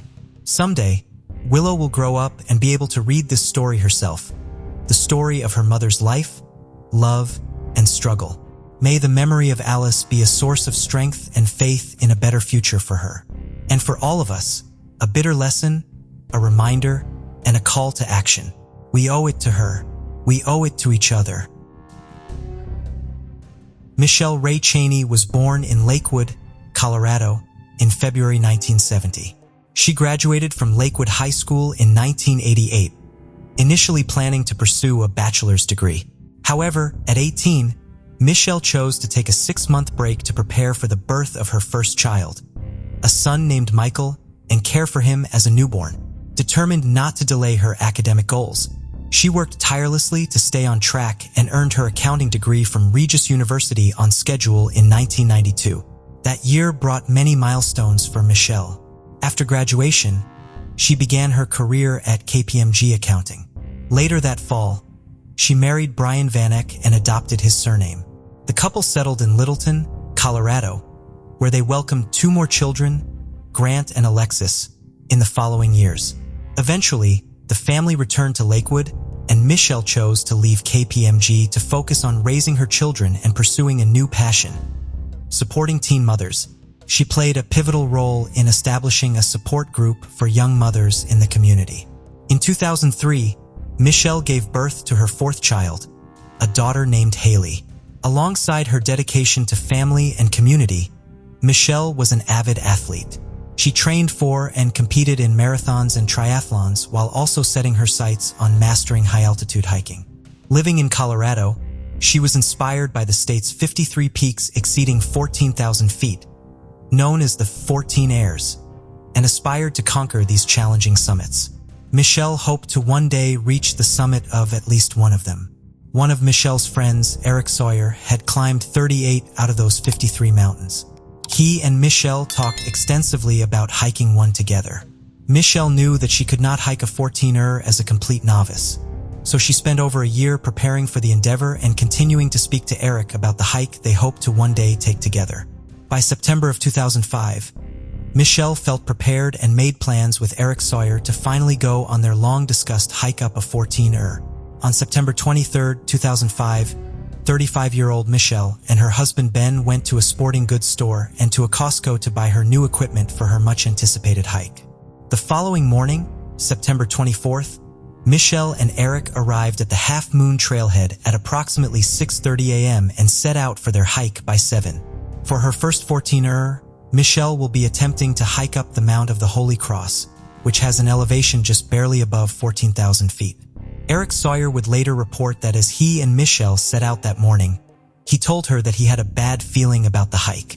His instinct would eventually prove to be correct. Problems with the pair's planned hike started as soon as it began.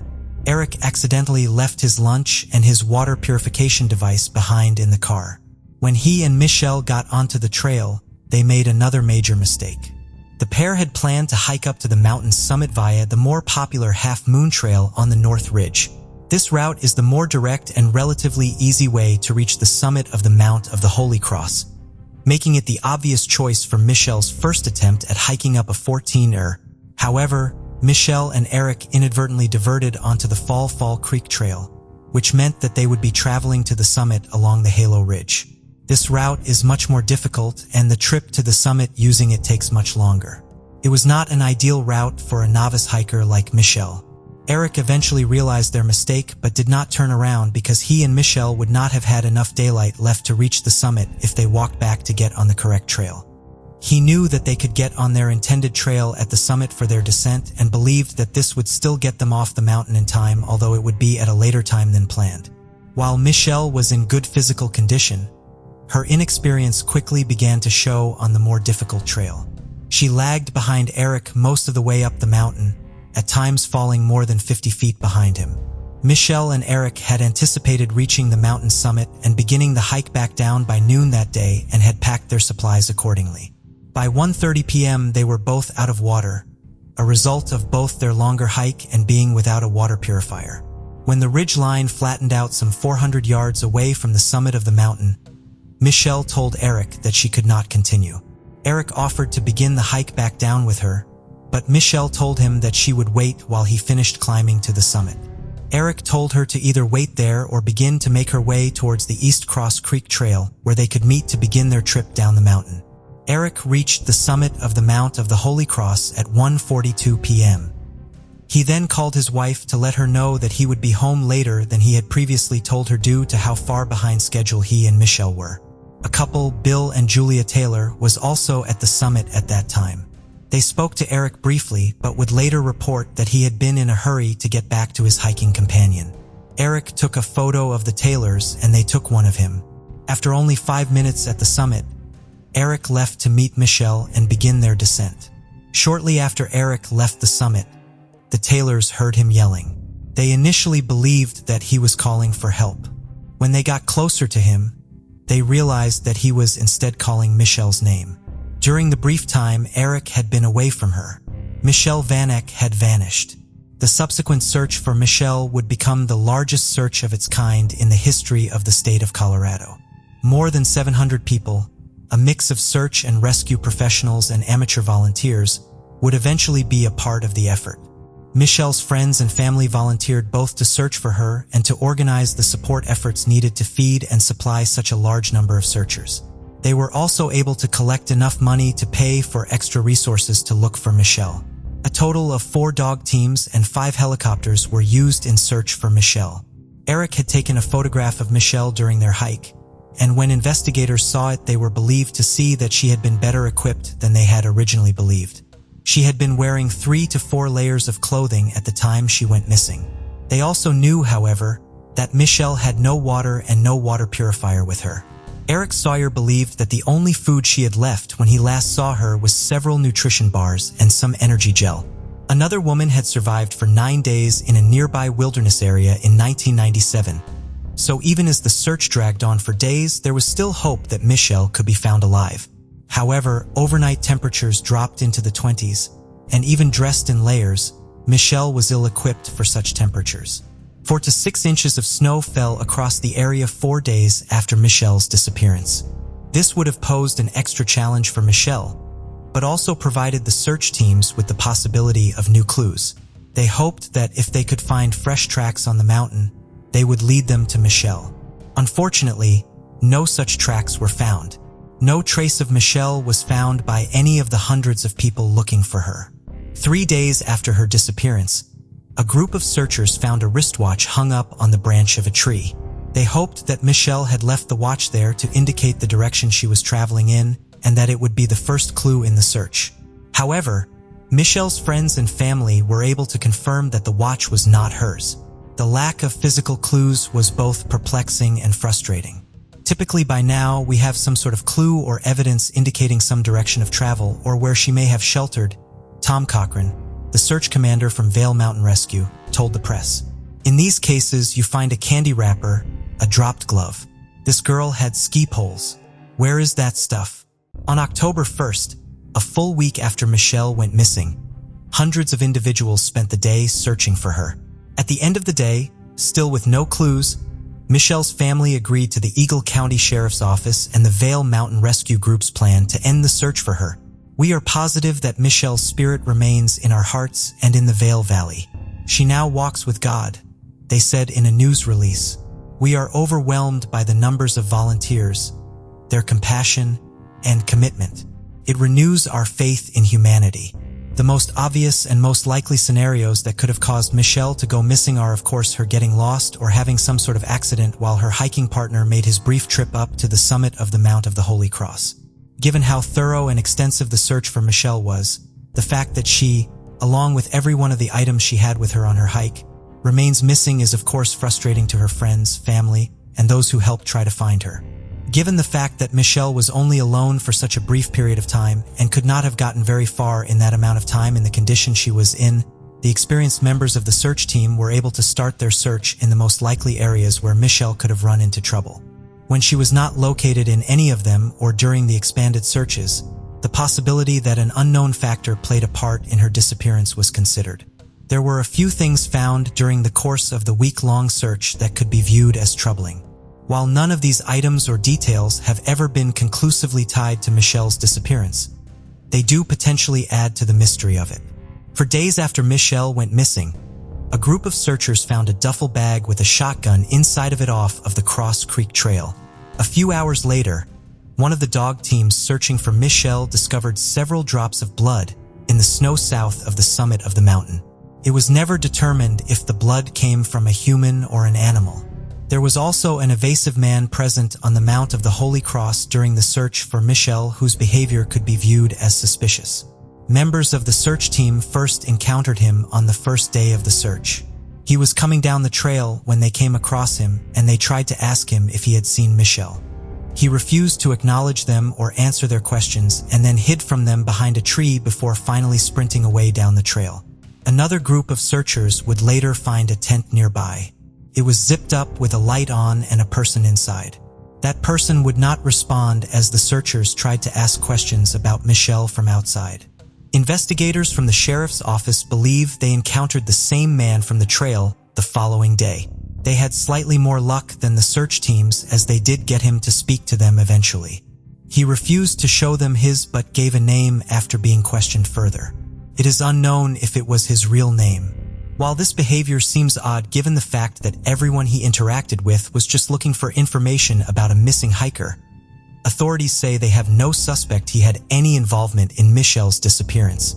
The shotgun, the blood, and the elusive man could all be unrelated to the case and have perfectly innocuous explanations. Since there are no answers in Michelle's case, however, there is no way of knowing if these mysterious clues have any relevance to it or not. As the last person to see Michelle before she went missing, Eric Sawyer was interviewed by the authorities during the month-long criminal investigation into her disappearance. He answered questions about their movements that day and addressed concerns about the amount of equipment they had taken with them on the hike, but requested a lawyer when asked if he had anything to do with Michelle's disappearance. Investigators have not tried to interview him again, as they say they have no reason to doubt his account or any evidence suggesting that he had any involvement in Michelle going missing. Michelle's husband Ben, in his own interview with authorities, maintained that Eric would not have intentionally done anything to harm Michelle. He was also positive that Michelle and Eric were not having an affair. He did disagree with Eric and Michelle choosing to split up during their hike, describing Eric going up to the summit alone and leaving Michelle behind as an awful decision.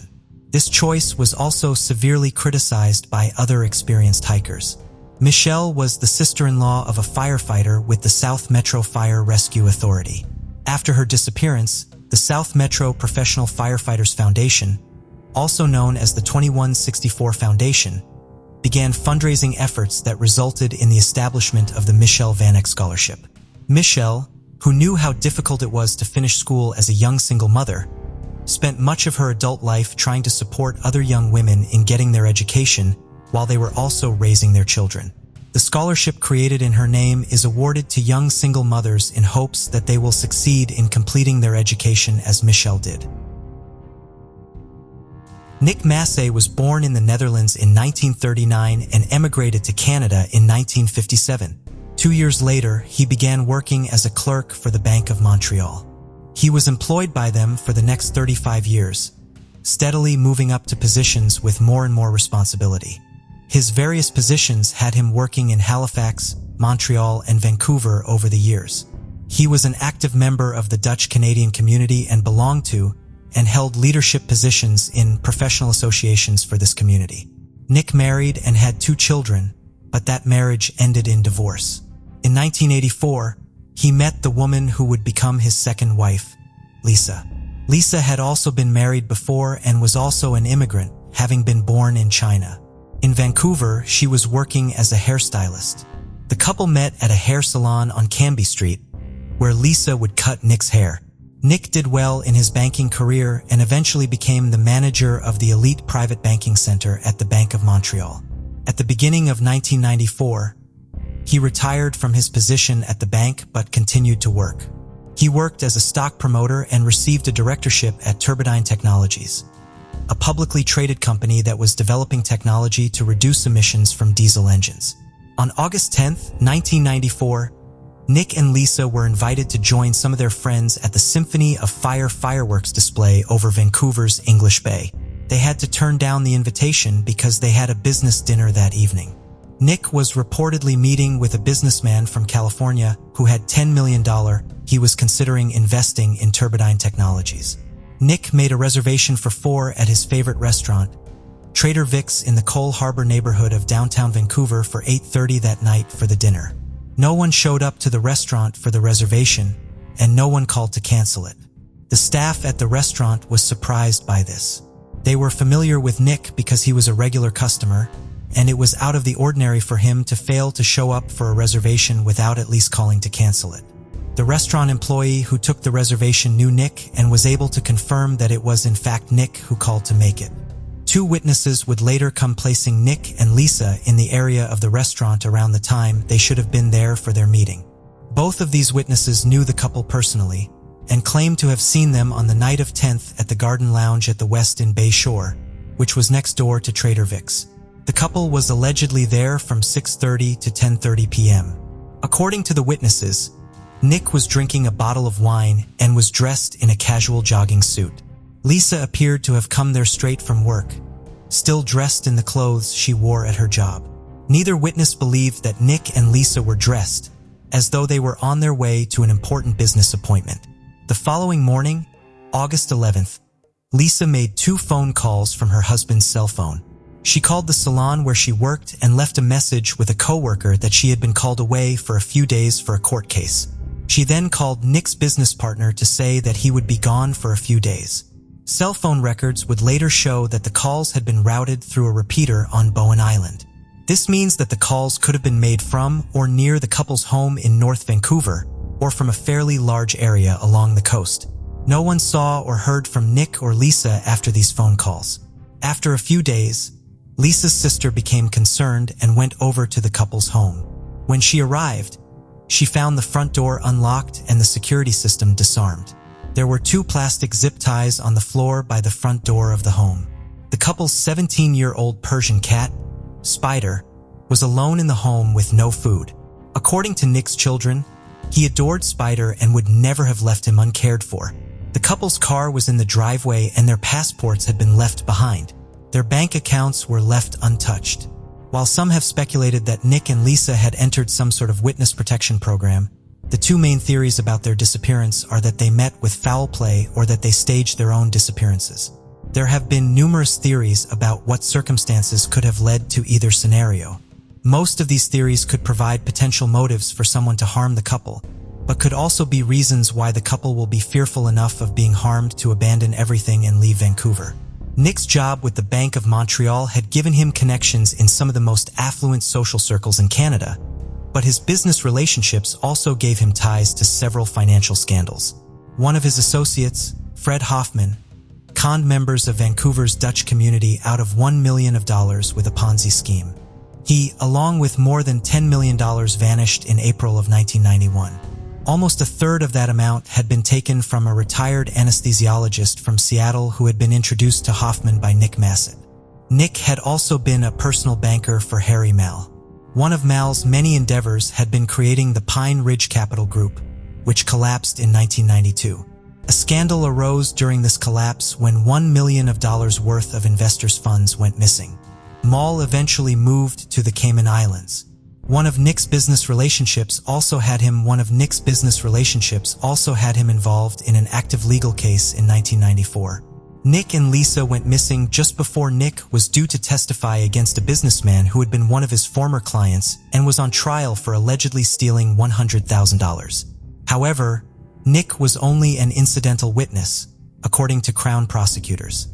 His disappearance was still successfully used by the defense lawyers in the case to get a 7-month-long delay in the trial. Nick Massett did appear to be under an unusual amount of stress for most of 1994, according to those close to him. He had become unusually secretive and tense and appeared to be concerned for his safety.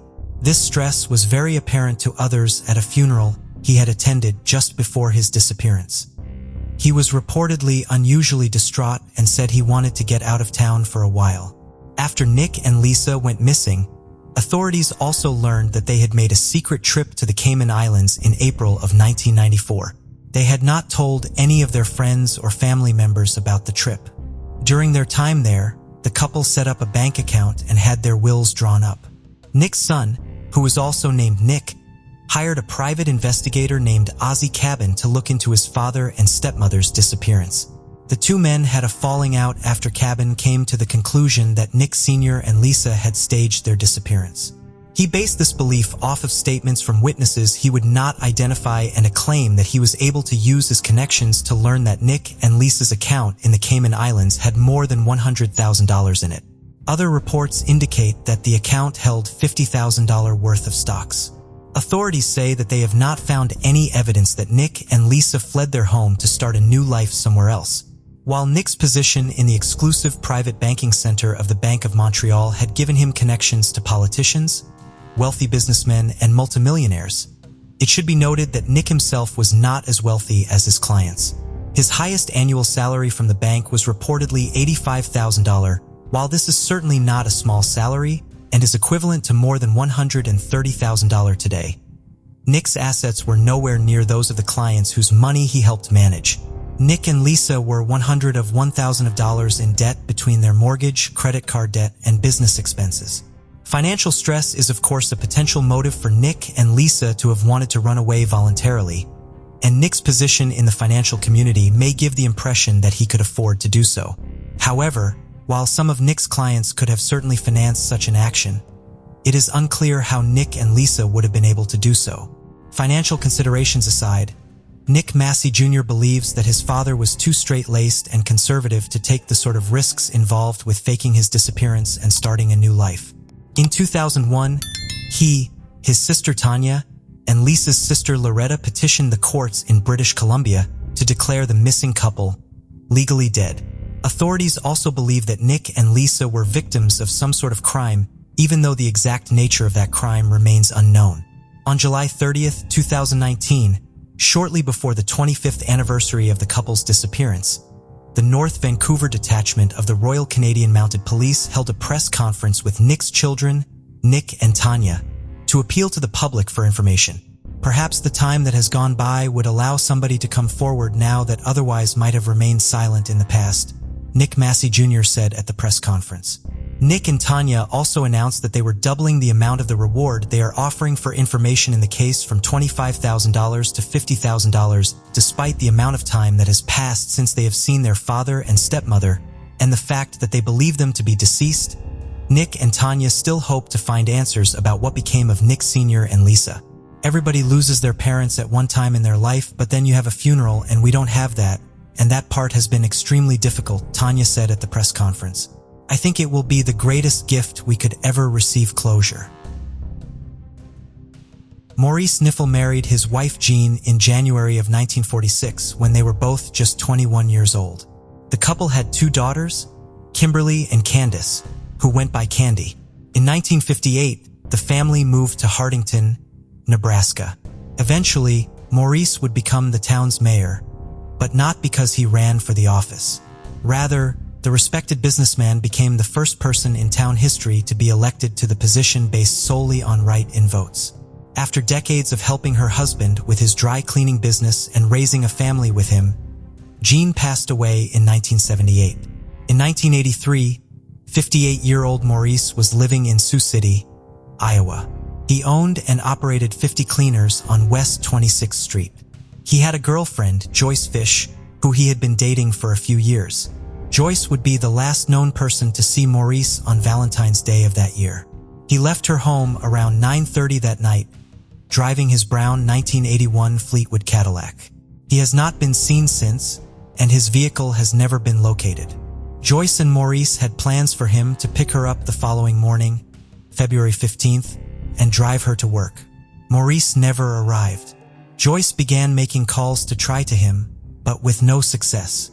Maurice never arrived at the dry cleaners that day, which was out of character for him. Joyce and her daughter Lori reported Maurice missing to the authorities on the morning of February 16th. At the time of Maurice's disappearance, he was hoping that his daughter, Candy, would end her marriage. Her husband, Delbert Buchan, was facing charges that could earn him his 4th prison sentence. Maurice reportedly had found evidence supporting the charges against his son-in-law and was willing to testify against him. Maurice vanished before he had the chance to. Wallace certainly would have given Delbert a motive to get rid of his father-in-law. There is no evidence connecting him to the case. Candy passed away in 2004, and Delbert passed away in 2008. Today, Maurice will be 95 years old, making it unlikely that he can be found alive. Maurice's name is inscribed on his wife's tombstone, in hopes that one day the mystery of his disappearance will be solved and he can be buried alongside her. In 1995, 21-year-old Ronnie Duck Jr., who was known as Ronnie, was serving in the United States Navy and training to become an electronic communication technician. He had just returned from 3 months at sea in February and was set to board the USS Stephen Groves again on Valentine's Day. The weekend prior, he traveled from Naval Station Pascagoula to his hometown of Eclectic, Alabama, to visit his family before he was sent back out to sea. His wife, Suzette, was just weeks away from giving birth to their first child. After returning to Pascagoula, Ronnie was given liberty on the evening of February 13th. He and one of his shipmates spent the night in Ocean Springs, Mississippi, playing pool at a billiards club. They returned to the naval station at approximately 3:15 a.m. on February 14th. The guard at the station's first gate saw Ronnie in the car with his shipmate when they arrived back. When the car reached the second guard station, however, Ronnie was not in it. Ronnie allegedly got out of his shipmate's car to go speak with someone after passing through the first guard station. There was reportedly a sighting of Ronnie at 3:30 a.m. along the docks around the naval station, just 50 yards away from where he was supposed to board his ship later that day. Ronnie did not report for duty on the ship as scheduled. The Navy initially treated Ronnie as being absent without leave, but his family believed that his disappearance was not voluntary. Maroon pickup truck was found in the parking lot at the naval station. The floorboards were muddy and a carton of cigarettes and some sailor's ivory soap Ronnie had purchased for his time at sea had been left inside of it. Ronnie's wife had written him a $40 check out of their bank account so that he could cash it in order to have some spending money, but he never cashed the check. If Ronnie left on his own accord, he did so without any resources whatsoever. Ronnie's family believes he met with foul play, largely because he had told them that he feared for his life when he had visited them a few days before his disappearance. During a previous time at sea, Ronnie had been asked by a group of other sailors to buy them all some marijuana. The person he tried to buy it from turned out to be an undercover naval intelligence officer. Ronnie cooperated with the officer's investigation and testified against another sailor. That sailor received a less than honorable discharge from the Navy for smoking marijuana on board the ship a few days before Ronnie went missing. Ronnie had also helped Naval Investigative Services before when he had been stationed in Michigan. Some of his current shipmates learned about this and believed that Ronnie was working undercover for them. Ronnie told his family that because of all this, he was receiving threats. Ronnie's family came to Pascagoula after he went missing to set up a command center and post flyers asking for information. They made frequent trips from Alabama to Mississippi to search for him, but with no success. Ronnie's mother spent most of her time trying to find new leads in the case so that she could find her son's remains and give him a proper burial for the 15 years following his disappearance. She passed away in 2010 without fulfilling this goal. Ronnie's wife, Suzette, gave birth to his daughter 6 weeks after he went missing. At the time, mother and daughter were not entitled to any help from the Navy. 30 days after Ronnie failed to report to his ship since he still had not been found, he was declared a deserter and his family lost his benefits. The case has since been reclassified by the Navy, and he is considered missing instead of absent without leave. The daughter, Ronnie never had a chance to meet, will turn 25 this year and lives in Alabama where she works as a registered nurse. 38-year-old Lloyd Chamberlain lived in Merritt Island, Florida and worked as a private commercial fisherman. On February 14, 2016, he left Port Canaveral on his Sea Pro Center console boat at approximately 10:30 in the morning with plans to return from his day of fishing by dusk. However, he never arrived home. When it was dark outside and Lloyd still had not arrived home, his friends and family went to Port Canaveral to look for him. There, they found his black Chevrolet Silverado pickup truck and his boat trailer, still parked in the parking lot. They did not find Lloyd or his boat, however. Around 10 o'clock that night, Lloyd was reported as an overdue boater to the Coast Guard. The subsequent search for Lloyd involved the Brevard County Sheriff's Office, the Coast Guard, and the Florida Fish and Wildlife Conservation Commission. At 11:32 p.m. that night, a ping from Lloyd's cell phone placed him 2.5 nautical miles off the shore of Indian Harbor Beach. The Coast Guard sent out a search and rescue boat to the location. At 12:20 a.m., the boat was found coming ashore just a few miles northwest of the location where the cell phone had pinged. Lloyd was not on the boat. The boat had come in at Indian Harbor Beach, and all the items on board were examined. While the boat had taken on a lot of water, it was still seaworthy, and Lloyd's fishing rods were still in their holders. Lloyd's life preserver was still on board, but authorities hoped that he had a life jacket or some other sort of flotation device with him, and was still floating somewhere in the water waiting to be rescued. Boats and planes searched for Lloyd from Vero Beach to Flagler Beach, eventually covering an area of more than 5,000 miles. While the ocean had been calm on Sunday when Lloyd went out, conditions were far more challenging on the following 2 days. Strong winds, rip tides, and high waves complicated the search effort. At 7 p.m. on February 16th, with Lloyd still not found, the search for him was called off. The decision was especially painful for Lloyd's girlfriend of 6 years, Melody, and her 3 children, to whom Lloyd had been a strong father figure. Their father, Melody's husband, had died during a boating accident in the Indian River 8 years before Lloyd's disappearance. Lloyd has still not been located. 70-year-old Yuba Thornton lived in Orchid Springs, Florida with her husband. On the morning of February 14, 1984, she drove him to work in nearby Winter Park, Florida. She did not, however, return to pick him up at 2 o'clock that afternoon as planned, and was reported missing to police. Yuba's 1981 Pontiac was located the following day, stuck in the mud in a rural area southwest of Kissimmee, more than 30 miles away from where she was last seen. The car was locked, and there was no sign of Yuba. Authorities feared that Yuba had somehow become disoriented and exited her vehicle, still in that condition, when she became stuck in the mud. Yuba had a heart condition and required 3 different medications, none of which she had with her when she went missing. Over 100 people were involved in the subsequent search for Yuba. Searching the swampy area near the south end of Lake Topocaliga was a challenge. Helicopters, tracking dogs, an airplane, off-road motorcycles, and 4-wheel drive vehicles were all utilized in the search. Members of the search team also looked for Yuba on foot and on horseback. No sign of Yuba was found during the search. The following month, investigators finally received a new lead when a hunter discovered a purse and umbrella near Lake Hatchnaha, further south from the original search area. Yuba Thornton's identification was inside the purse. This discovery resulted in a new search being conducted. A pair of eyeglasses believed to belong to Yuba was found, but not Yuba herself. She remains missing.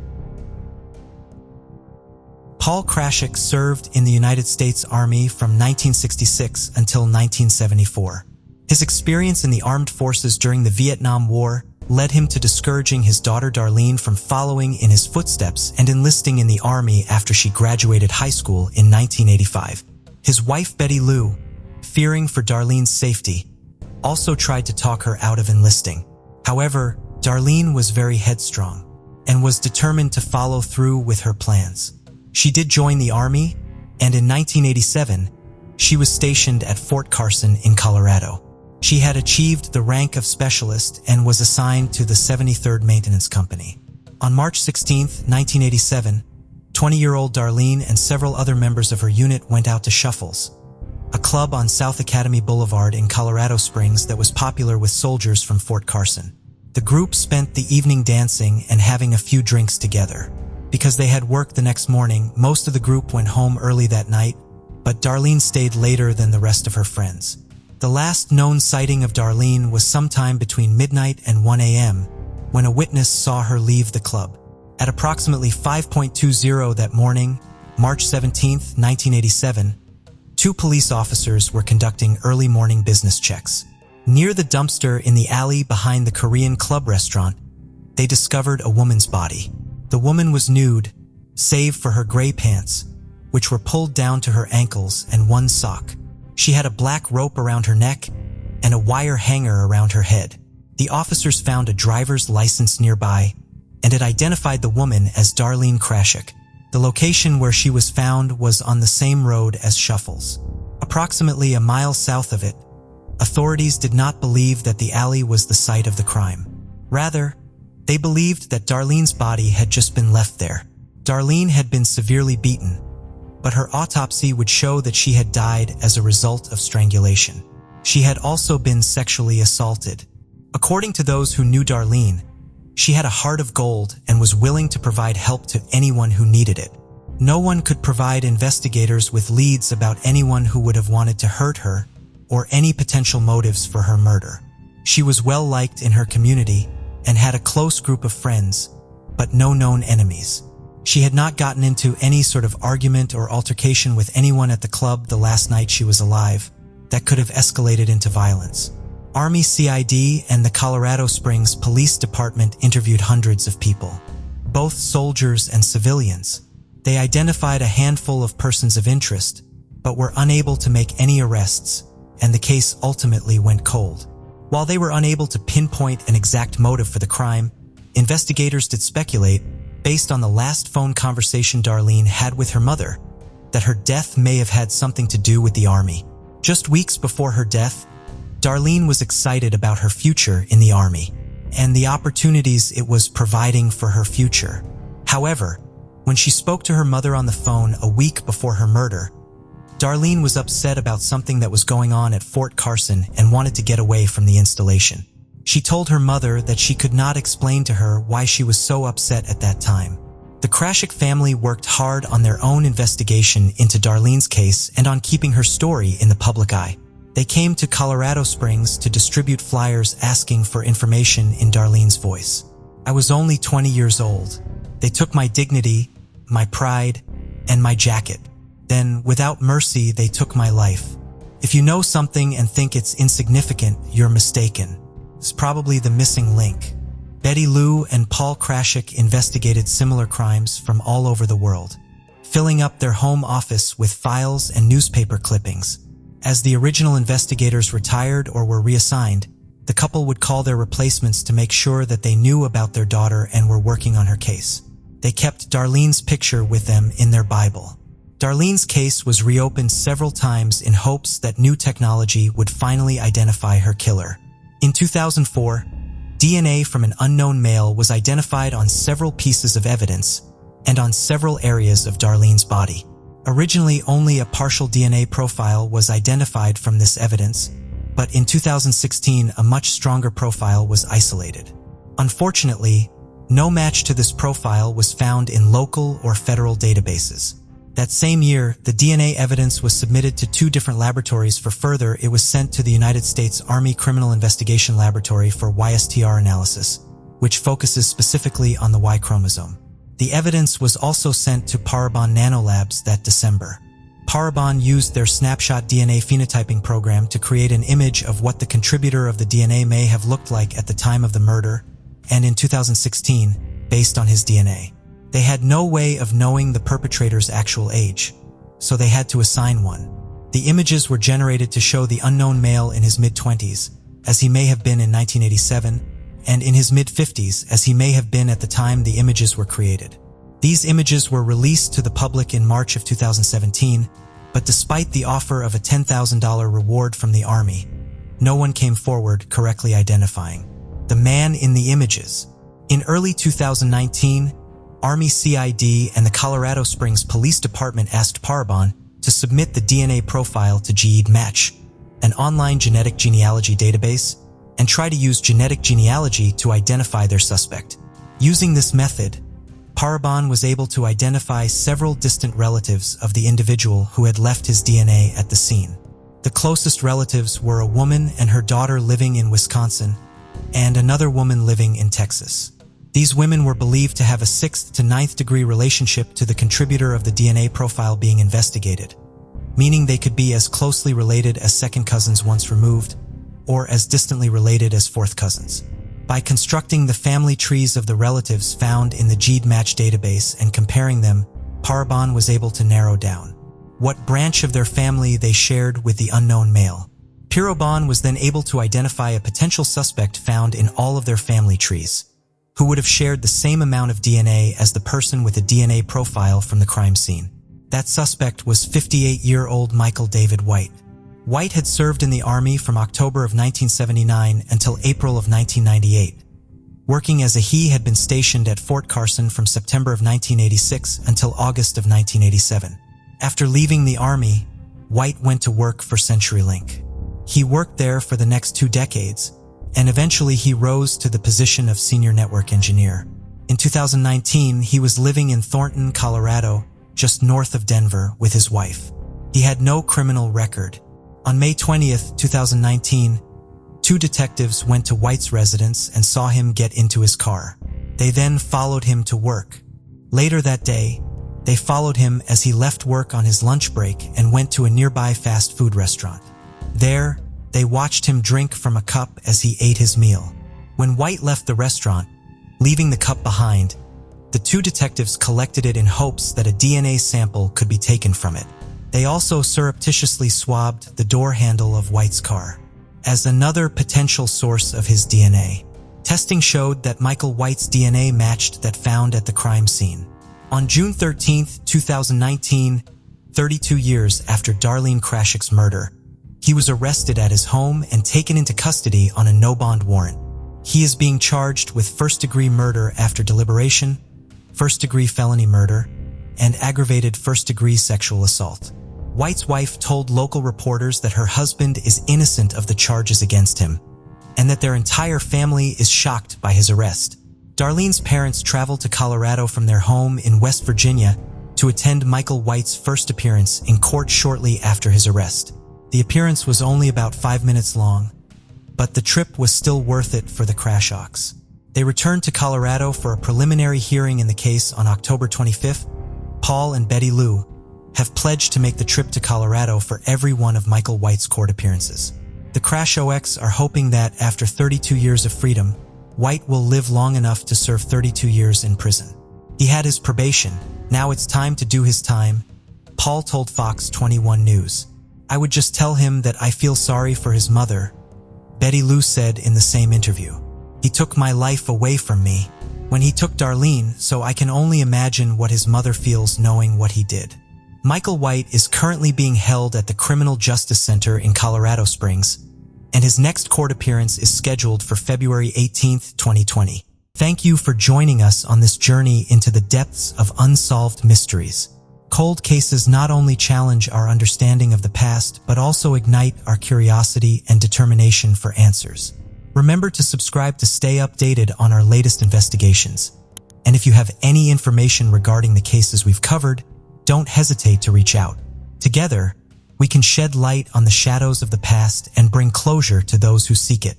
Until next time, stay vigilant, stay curious, and never stop seeking the truth.